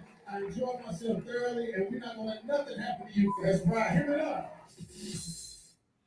Now, Dave Chappelle would even talk about this he was interviewed on his YouTube channel. He was on Hot 97 earlier, and I didn't get to catch all of it. I actually saw it was trending, and I saw, clips of it, but for time's sake, I won't play that. But what I will show you is to update you on this matter. The LA District Attorney has declined to press felony charges against Dave's attacker. Now, according to the Los Angeles City's Attorney's Office, the suspect, Isaiah Lee, was booked and arrested on charges of battery, possession of a weapon with intent to assault, unauthorized access to the stage area during a performance, and commission of an act that delays an event or interferes with a performer. The city attorney says, Mr.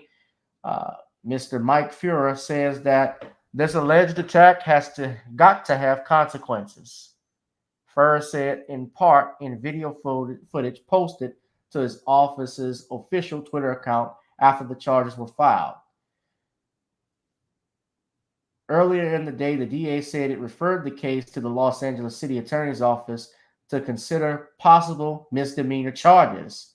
After reviewing the evidence, prosecutors determined that while criminal conduct occurred, the evidence as presented did not constitute felony conduct, a spokesperson for the department said in a statement, according to Hollywood Reporter. The district attorney's office does not prosecute misdemeanor crimes within the city of Los Angeles. So that jurisdiction goes to the city attorney's office. So people would have to be careful when they're talking about city attorney versus district attorney. There are different distinctions. One does something in the other. City attorneys, I know, especially when I was in Baton Rouge and I knew the city attorney, the parish attorney for that office, they handled, the civil matters, whereas the DA's office, of course, handles all of the criminal matters. And this doesn't, so some people were scratching their heads wondering why he was not charged with felony charges with this. And according to what they're saying, this was not a felony charge, even though he had what looked like a weapon, a dangerous weapon, a gun and a knife The police officer said it was a replica, if I'm not mistaken, of an actual gun and knife. However, I can tell you, even in in my state in Louisiana, we have a law called first degree. I'll just give you an example. It's comparing an apple to an orange, but something called first degree robbery, for instance. First degree robbery means that a person tries to take something from the use of another by force or intimidation, and it leads that person to believe reasonably that the perpetrator was armed with a dangerous weapon. So even if you had a toy gun and you robbed someone, you could still be charged with the felony, which is called first degree robbery. Excuse me. I'm messing up words today, man. Yeah, Black Voltron said they broke that man up like a thrift store, Mr. Potato Head. Yeah, as a matter of fact, we actually found some footage of that attack here. I have it posted on my Facebook page. We have what this man looks like here as we speak, ladies and gentlemen.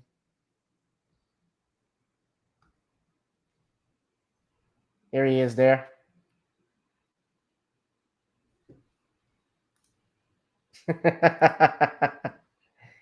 The two-piece special. I mean, I don't know what. So, Shawn, you did a video about this, and I've talked about it before, but it's becoming common now. In fairness, this is not all on Will Smith. A lot of people there are people in mainstream media talking about it because Will obviously was the big name that went up and interrupted a comedian walking on the Oscar stage. But I can tell you this has happened before. Comedians and comedy is a dangerous game, as Dwan B has said. Remember, Shawn, I showed the video of Steve Brown being attacked out at that comedy club in Carolina. Yeah, he did. Yeah, we've had DC Young Fly where he had to knock somebody out while he was performing. Someone jumped on stage. There have been countless incidents where this happens, and they don't offer protection. Absolutely not. But this was some bold shit to do that.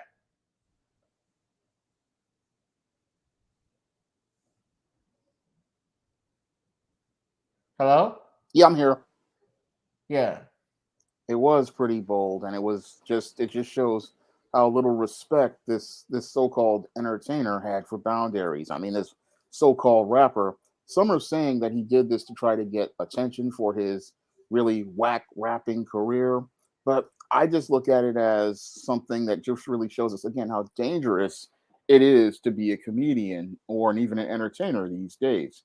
And I had talked about in my video about how this definitely fits the pattern and profile for beta males that I talk about in the Man Crisis, because a lot of these guys who do this type of stuff, they don't respect boundaries, they don't respect personal space, and they don't respect anybody who has a differing opinion. So they will go up and believe they have a right to go up on stage and attack a comedian.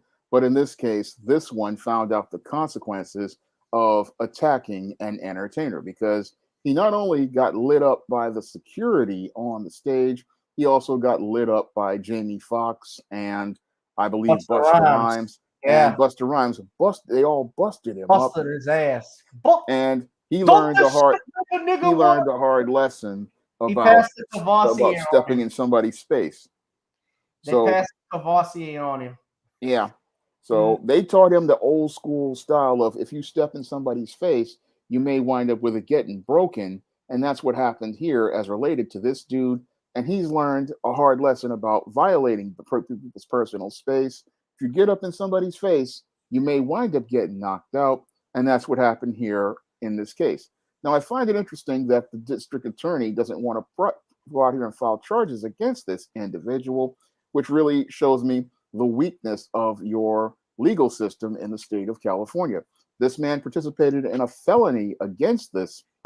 Dave Chappelle, and this person should be prosecuted because you really need to set a standard as related to this kind of behavior, that a person cannot go out here and step on stage and do harm to somebody else, because if you set that legal precedent, we're going to have incidents like this all across the country. But what may deter many of these incidents are the pictures of this guy after he got lit up and beat down, because this may happen to somebody. And I really applaud Dave Chappelle is right after this guy got beat down, he then went back to doing the show, and then they took him straight to the barbecue for a nice crispy roast.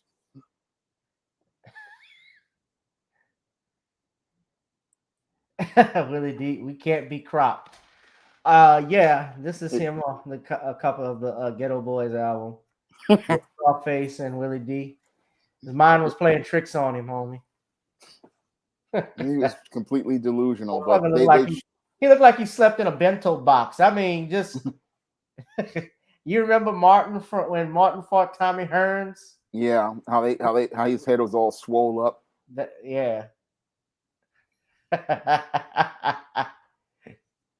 Man.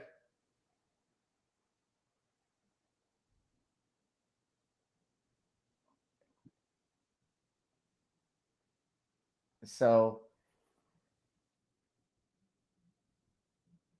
I'm trying, yeah. So yeah, man, but hit that like, share, and subscribe button if you like this. But yeah, I'm not familiar with California's laws and how Los Angeles in particular, how they prosecute crimes. What they're saying is that the parish attorney is the one that handles the misdemeanors. They don't do the felony, apparently. But yeah, I'm still waiting. I'm getting results here. I'm still waiting, guys, until it's official, I'm seeing people saying it's true, but I don't know for a fact until I get some type of police report. Yeah, that's what I'm waiting for. I'm waiting for that before we find out about this. And, hopefully he would make a statement himself, if it were true, to squash all of this. I think Darius from Atlanta needs a raise, Mr. Gavin. What do you say? Sure, Ray. Raise the roof. Darius is my mod. Do a raise. Shit. Nobody. YouTube take that up with YouTube. They took down my channel. They don't give me a fucking raise. But no, I gotta look out for my mods, man, because y'all have been helpful with me. You, Black Voltron in particular, Darius, who else? Danielle has been great. Yeah, Byron. I mean, shit, I ain't getting paid for this. This free. Shawn don't get paid for this stuff. It's free. He's just promoting this stuff every day. He has more subscribers than me and is demonetized. He's got rough 18,000. Well, almost 14,000. 60 away from 14,000. Yeah, I don't have that. But Dave, and Dave beat up that guy. Dave beat up the guy. I gotta go backstage, kick his ass. So hold on, family. I'll be right back more with Chappelle show. Was that Will Smith, Dave? I will whip his ass. Come on, gang. I gotta master Dave a little bit. I've been paying attention. Sean said, Computer Robex asks, how do you handle the Facebook situation? I don't know what happened with that. Well, they had restricted my account on Facebook. Oh, yeah, that's right. And what I did was I just said I did put in a couple of petitions, but they were doing nothing about it until I said I was taking my advertising over to Amazon. And then miraculously, my account automatically gets the restrictions taken off. George Gasson used to be the San Francisco DA up here, and he didn't hardly prosecute any crimes. That's interesting. Well, we know what San Francisco is. That's San Francisco. This is Judge Joe Brown. I hate that damn San Francisco because that pain in the ass, that cum Queen Harris was the prosecutor and the AG up there. She did not do a good job. She did not prosecute One Trust Bank. She gave head and will head with Willie Brown. Oh, hell no. Come Queen Hair. I hate her. Oh, goddamn. I don't want this no more, Valerie. Something the judge would say, huh, Sean? Yeah, something he would say. Oh, God. Mute your mics. God damn it. All this bullshit.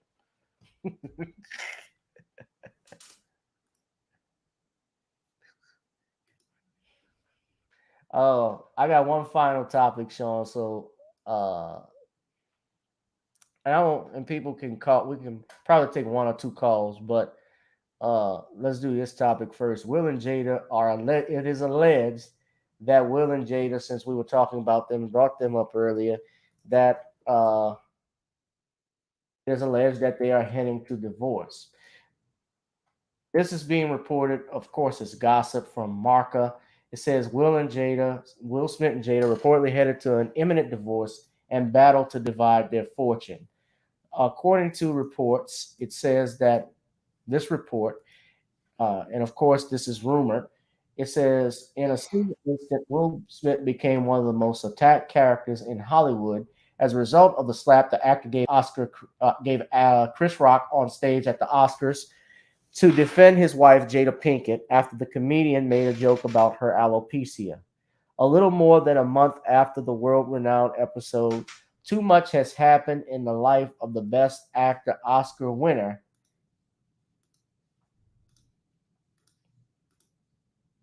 for his role in King Richard, from being the victim of countless criticisms to different rumors surfacing about the true face of Smith and Pinkett's intimate life. Smith, according whether because the media pressure has been excessive or because this moment has been the tip of the iceberg in the couple's relationship, versions are gaining strength that the married couple is about to divorce, which will represent a huge legal battle that will divide the Smiths' fortune. Heat magazine cites Pinkett's cold reaction and lack of support for her partner after the media turned on Smith. No separation has been confirmed from either party. All of this are only rumors, but they keep growing as the days go by. There were problems between them for years, but now they barely speak to each other. The tensions between them have been palpable, sources told Heat magazine. So here's what this is. Now, I want y'all to look at this, all right? Will Smith's fortune after 25 years since he's been married to Jada Pinkett Smith is $350 million. Now, of course, he's been known and was making money before her, but when she married him was when he started to peak in movies. You remember in 1996, he did Independence Day. Then in 97, he had Men in Black.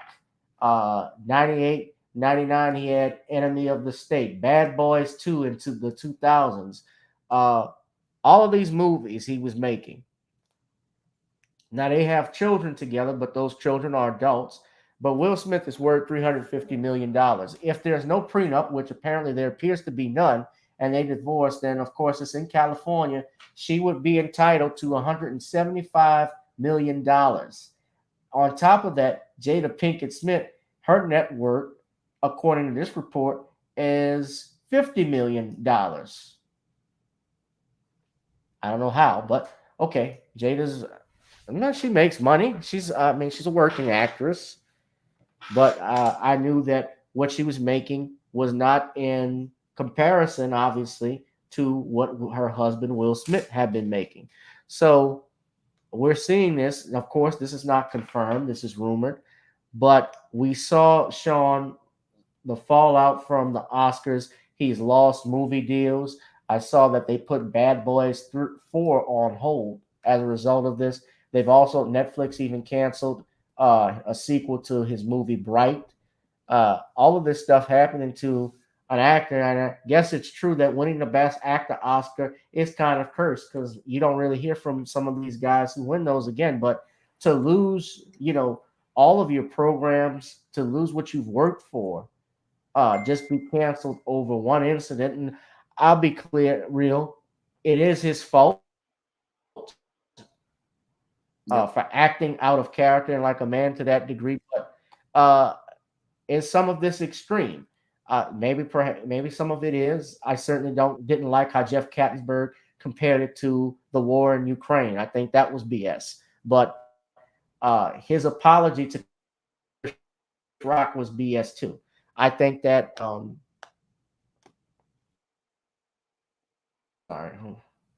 his apology was BS.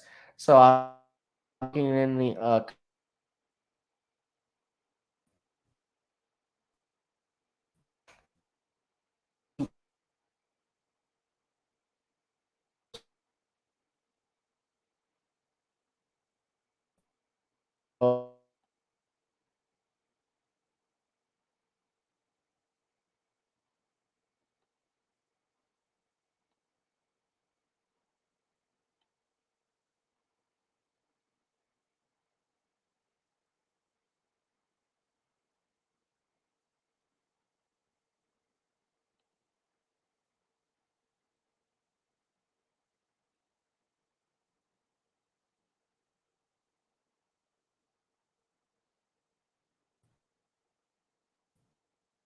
with his first wife.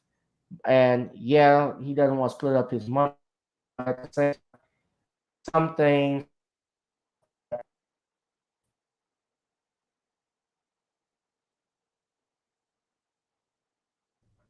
we have people that make money and still commit suicide. We have millionaires who still are not happy.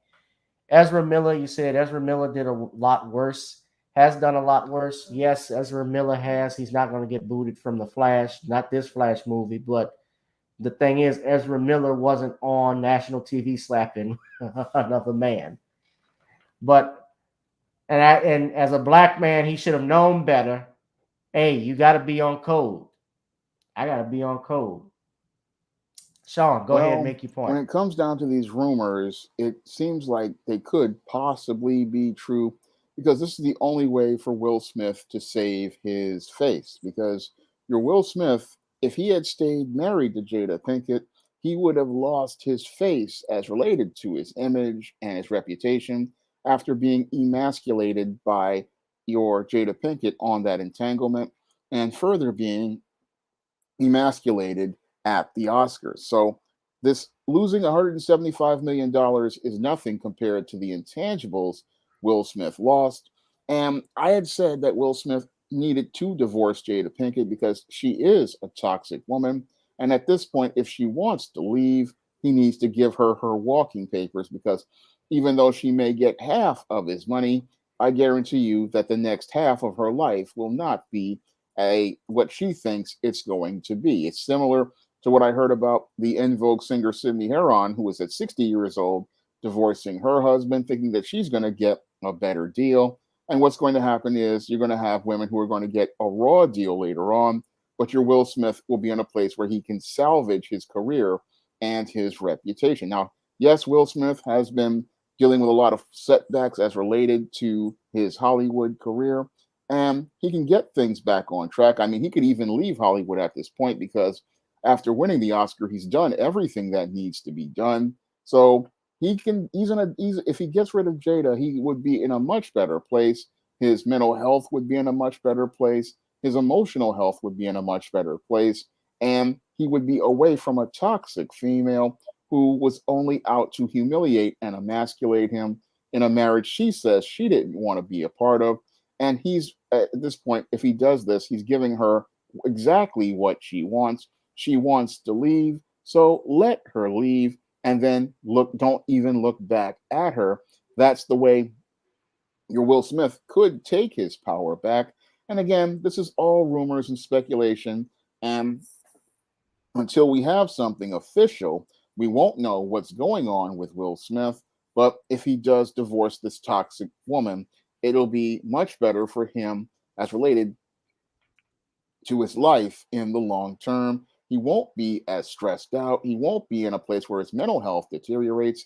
Now, I believe that this is the best course for him because it's better to get away from a toxic woman who doesn't want to be married to you and has shown you no respect than to be in a marriage where it's just not working out at this point. I mean, his kids are grown. His family is practically fallen completely apart. And there's no reason for him to stay in a situation that is not going to benefit him at all.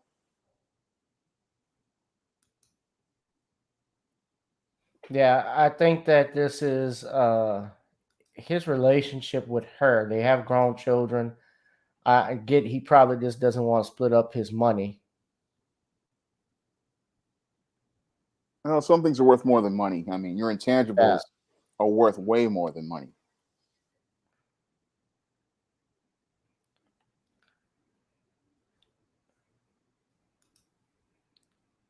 Computer Robots asks, should he have stayed with his first wife?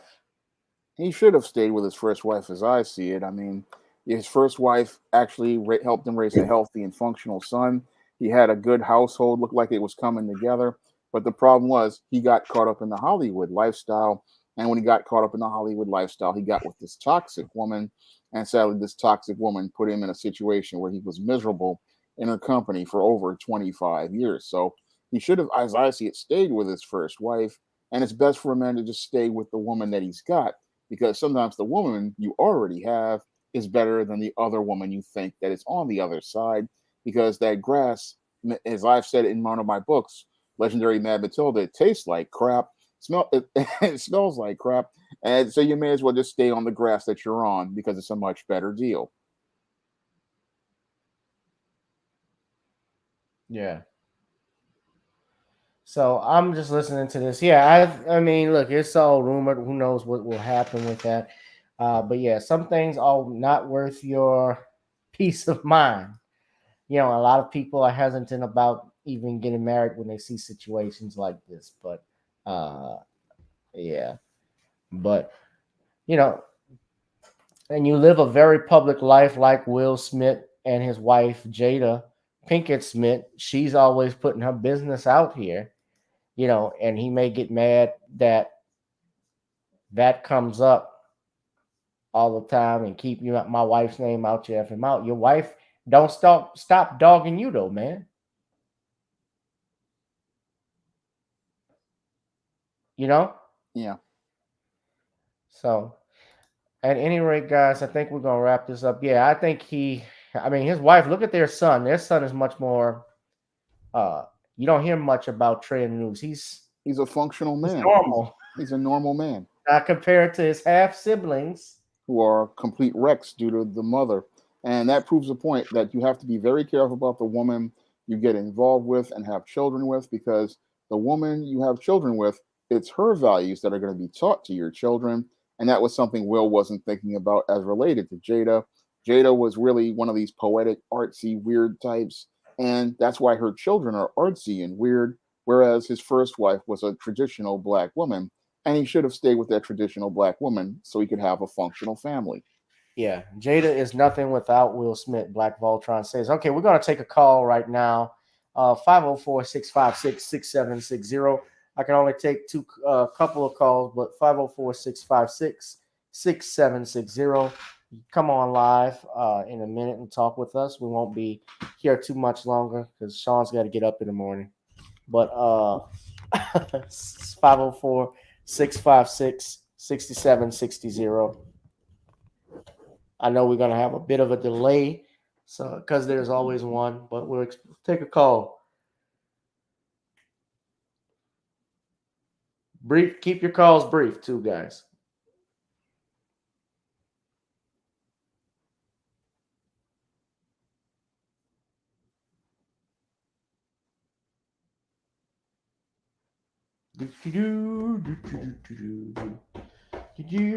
Hey, Sean, did you see more of the Johnny Depp Amber Heard trial? She's testifying now.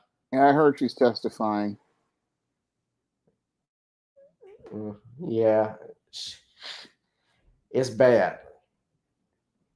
I'm trying to be open, but I mean, I'm seeing she's showing some pictures and showing that claiming she was abused and she had a busted lip. I zoomed in on it, looked like a cold sore.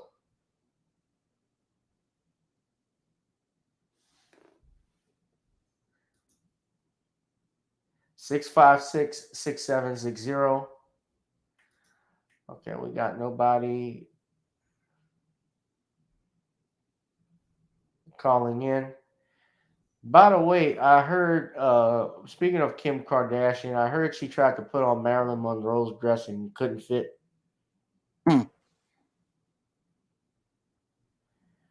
Say her ass was too big. I guess, I don't know.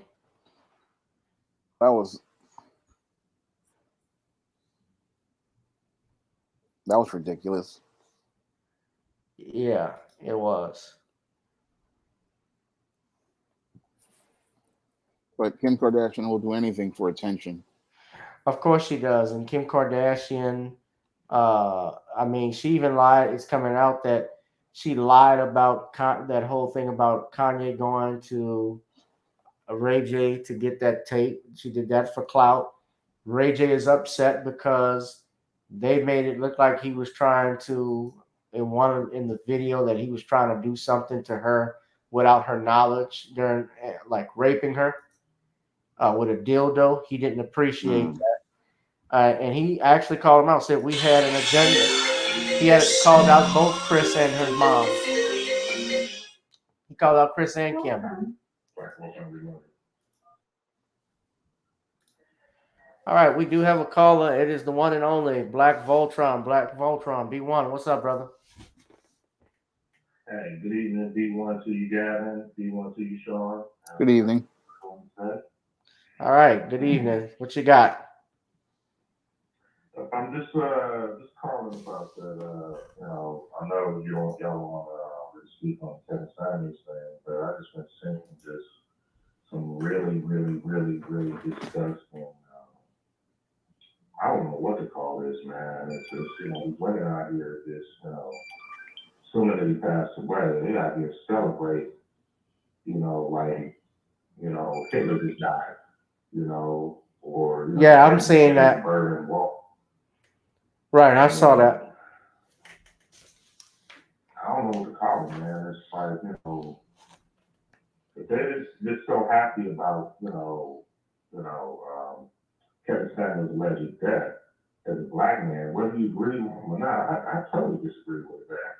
I thought that atmosphere shit was stupid, but he's still a black man, and he doesn't get any type of respect. I mean, because he has a different opinion about you.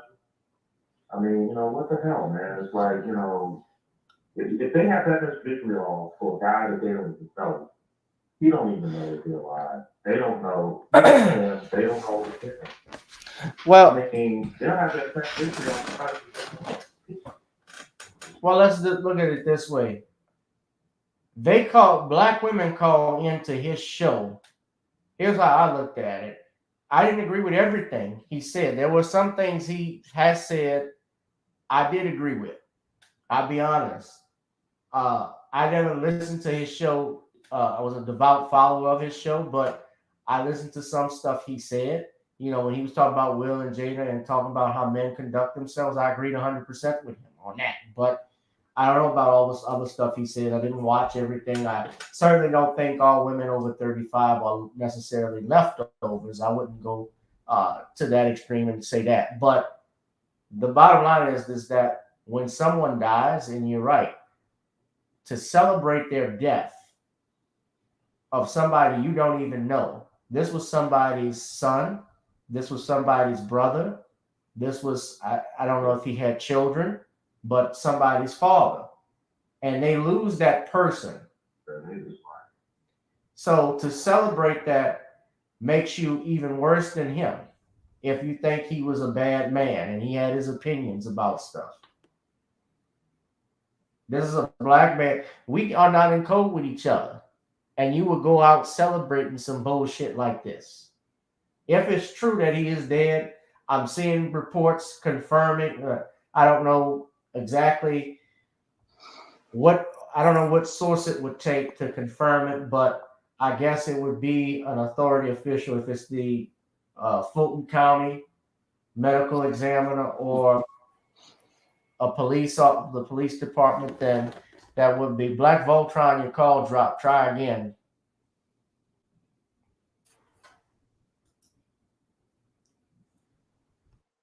But yeah, you can try again. But yeah, Pete Davidson. Yeah, I saw DL Hughley even diss Pete Davidson for that. Pete Davidson is an unfunny hack. He's the prototype of white privilege in comedy. What is that motherfucker? What has he done that's funny? Can anybody name? I'm asking. Can you name anything he's done? I remember a couple. Shawn, I'm talking. Yeah. Man, can you name anything he's done? I haven't heard anything of this Pete Davidson. I mean, he's just as on SNL. I know that the weekend updates. I remember when he dissed the army captain who was a congressman, and made some remarks about his eye patch, his eye, and he actually served in the military. Serving in the military, he actually was injured. He was wounded in battle, and a lot of people called out Pete Davidson for that. And the guy went on SNL and started dissing him because remember, Pete Davidson, I don't know how he ends up with all of these women. He's had Ariana Grande, Kim Kardashian now. He was dating, I think at one point, Kate Beckinsale.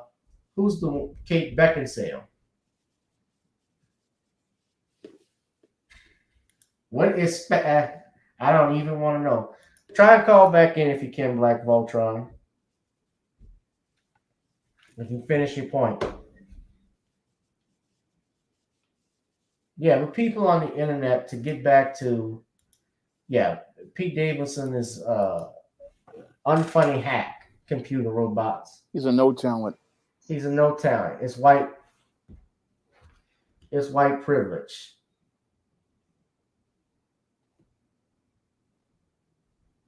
Hold on.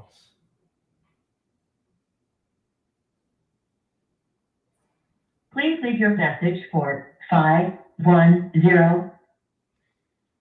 Black Voltron said the phone is going to voicemail. Okay.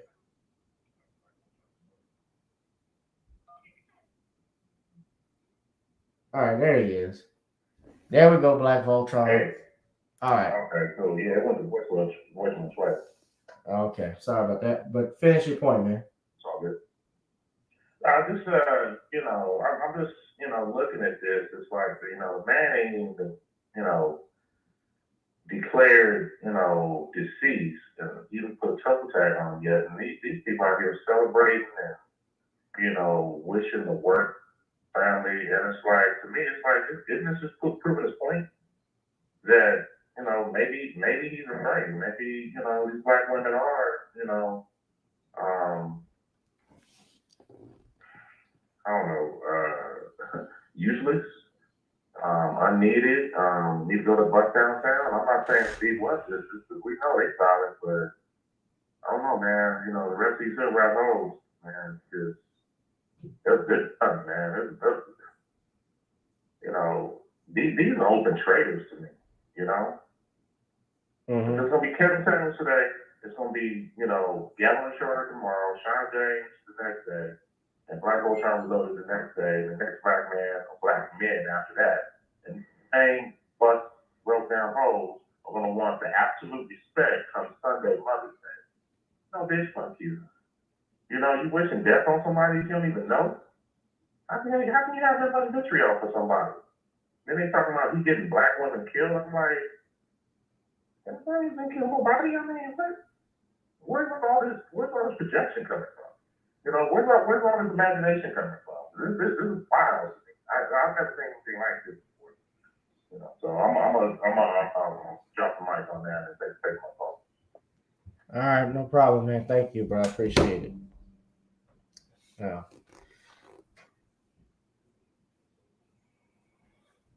Yeah, man. All that's trending right now is just Kevin Samuels on Twitter and on Facebook. If there's, I never wish death on anybody, regardless of how I feel about them personally, because I don't want that karma coming back on me. But, our emotions and anger get the better of us from time to time. But if this is confirmed that this is him that has passed, may the brother rest in peace. That's all I can say, Shawn. That's all I can say too. I haven't have anything confirmed yet. Different people are saying stuff, but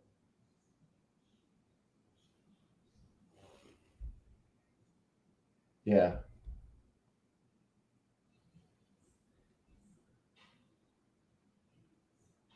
Go ahead, Shawn. You want to say something? Finish your point, bro. Well, I am really sorry to hear about Kevin Samuels passing, and I won't say anything bad about him at all, because the whole thing is that while I disagree with most of his talking points, I cannot say anything negative about the man's life. So I'm still waiting for sources to confirm everything, and I don't want to go out here and speculate, because that would be wrong. So I know everybody's talking about Kevin Samuels, but I'm not going to talk about Kevin Samuels until something is confirmed, as related to him actually passing away. Yeah, most definitely. Hit that like, share, and subscribe button, ladies and gentlemen. Hit that notification bell anytime we go live. we'll go ahead and wrap this up. Shawn, go ahead and plug in your book, bro. Well, the SJS Direct. Well, my first comic, John Haynes at Death's Door, will be coming to Kickstarter soon, and I'm going to be putting up the launch page in a couple. Well, not the launch page, but the preview page in a couple of days. And until then, you can pick up the books of the SJS Direct 2022 catalog, ISIS Legacy, and Eastern Horror of the Hyena Woman in paperback right now on Amazon.com. I'm still looking for my first paperback and ebook sale for the month of May, and I'm asking everybody to head over to Amazon and help me get that first paperback and ebook sale for May. All right, guys, you heard it by Shawn James's books, the ISIS, the Goddess Next of War, ISIS Legacy, and Eastern Horror of the Hyena Woman. We also have Stop Simping in Cyberspace. I posted that there. And I also have, The Band Crisis is one of my personal favorites you should get. But before we leave too, Shawn, I'm just looking at this on Twitter. So this is trending. I didn't talk about this, but this happened in my back of my woods here in St. Charles Parish, where this deputy... Apparently this woman was trying to record her brother's arrest, and this officer didn't want her to get so close and started attacking and quit touching her.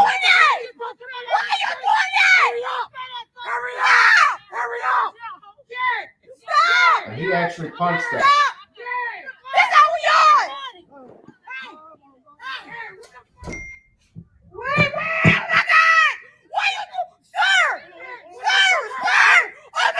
Oh my God.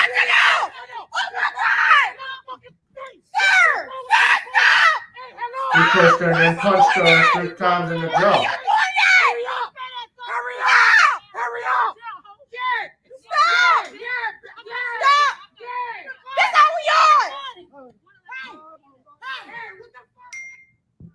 And this was going viral. This was on the news yesterday. The St. Charles Parish Sheriff's Office actually defended this officer's actions. That's excessive force. Yeah. They're investigating it, but says, woman says she has questions about physical encounter with the deputy.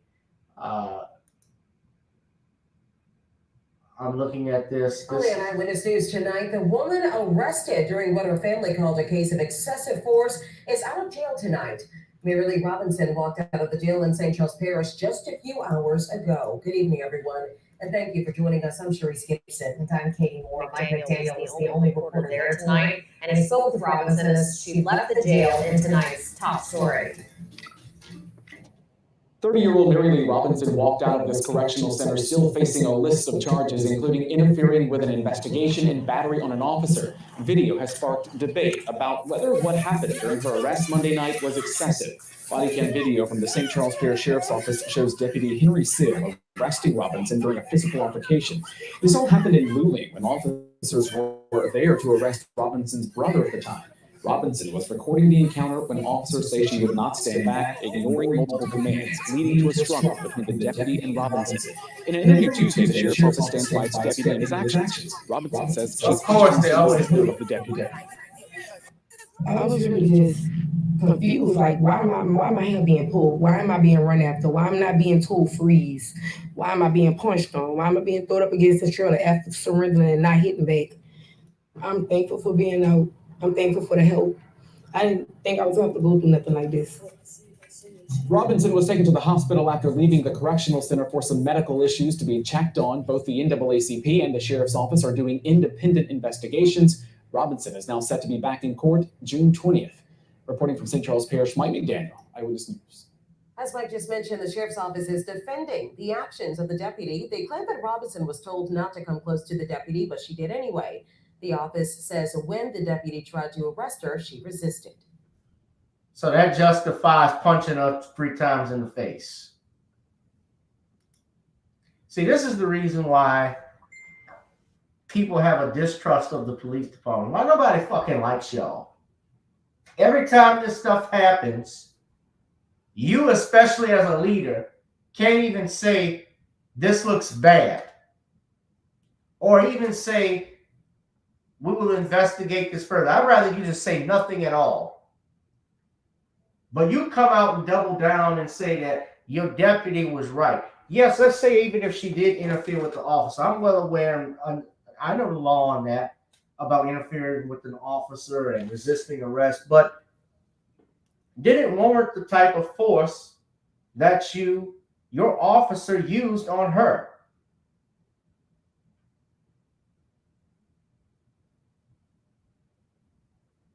Did it? I call bullshit.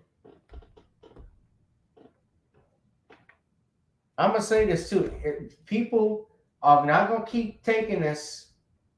They're not going to keep being nonviolent. Doesn't matter if you're a cop or not. People are not going to keep tolerating this shit.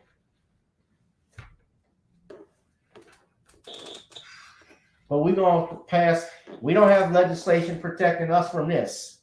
But we can talk about some damn $800 million or $8 billion to Ukraine, whatever amount of money Biden approved. How much was it? It was $33 billion. $33 billion to the Ukraine. Reparations being paid to LGBTQ groups. We all millions of dollars. Illegal immigrants getting monies.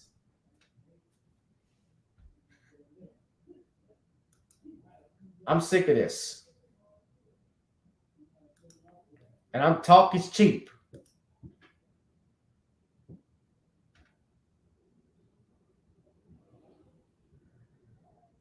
But I don't have anything further to say, man.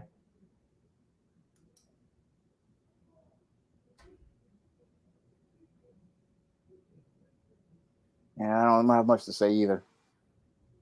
It's just sad that we keep having these incidents where these officers these rogue officers, not officers, but rogue officers use excessive force. And they do that because they see a black woman the same way they see a man. And that's basically one of the scary parts about this whole brutality is because this goes back to slavery. They always saw the woman just like they saw a man. And that's why they could go out here and abuse a woman just like they would a man. Yeah. Salute to Black Voltron, Byron B, Computer Robots, Danielle. I think she went to sleep, but everybody that's been on here. We're going to wrap up this live stream. Of course, I ask you to subscribe to my Patreon for unreleased content. If you want to advertise, you can hit me up in email. Thank you all who have donated to our channel. Of course, you can donate to the Cash App, GooglePay, PayPal, the Venmo, as well as Zelle. Of course, go to our Facebook page to get the Commonwealth of Pennsylvania versus William H. Cosby Jr., which is our latest book. Just go to Facebook at Commonwealth Cos, ladies and gentlemen. We've been working on updates on this all through the week. Also, of course, go to get our Creole seasoning blend, knownascreoleblends.com. Try it on chicken, meat, or fish. Known as goes great with every dish. Check out Video Soul, ladies and gentlemen, on Amazon and Apple and iTunes and Spotify, and also get our theme song out on Apple. Got to get on up. I'm gonna go, guys, but salute to everyone. Stay safe. And if we have any more information, we'll know. But we are praying and thanking. We're praying for you, Kevin Samuels. All right. Good night, guys. All right. Good night. Thanks for having me on the show. No, thank you, Shawn.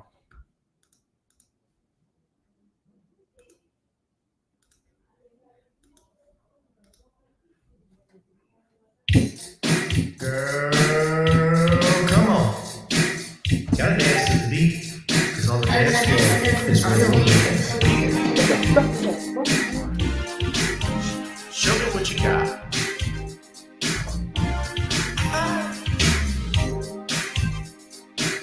Gotta feel the groove. Feel the groove, get on the floor. Get on the. Right now the party's wasted. There's nothing much to do. once the groove gets started, tell me, what do you have to lose? Just look into my eyes, girl, as we glide across the room. And what to my surprise now, the beat takes hold of you. Now if you're feeling like I'm feeling, so come on baby, let's start dealing. Time to get this party started. Ain't no time for the broken hearted. When the rhythm takes hold of you, there's only one thing left to do. Cause the beat is really moving. Time to feel your body moving. Gotta get on up and move your body.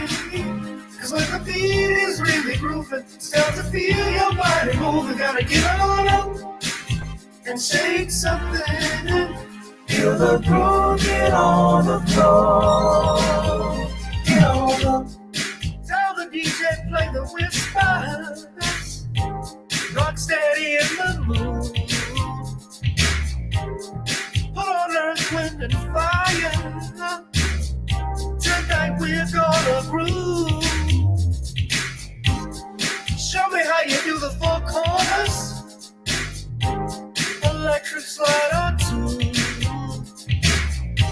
Hit the bus stop, I'll do the bunny hop, baby. It's really up to you.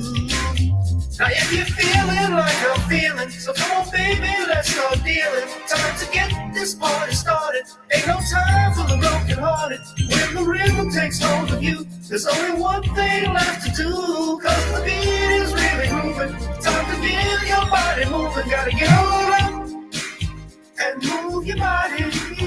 Cause when the beat is really grooving, it's time to feel your body moving. Gotta get on up and shake something. Feel the groove, get on the floor. Get on up. Now 2020 hasn't been the best year of all times. We've been dealing with death, the pandemic, racism, bad policing, and all the bad rhymes. But like Uncle Snoop once said, if you're breathing, you're achieving. So if you're ready, I need you all to get on up.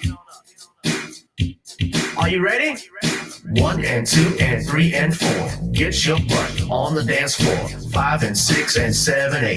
This jam we appreciate. We're gonna slide and step on the beat. On the dance floor is where we'll be. Feel the groove, get on the floor. Get on up and move your body. Cause when the beat is really grooving, it's time to feel your body moving. Gotta get on up and shake something. Feel the groove, get on the floor. Get on up, yeah, gotta get on up. Come on, baby, gotta get on up, baby. Feel the groove, get on the floor. Get on up.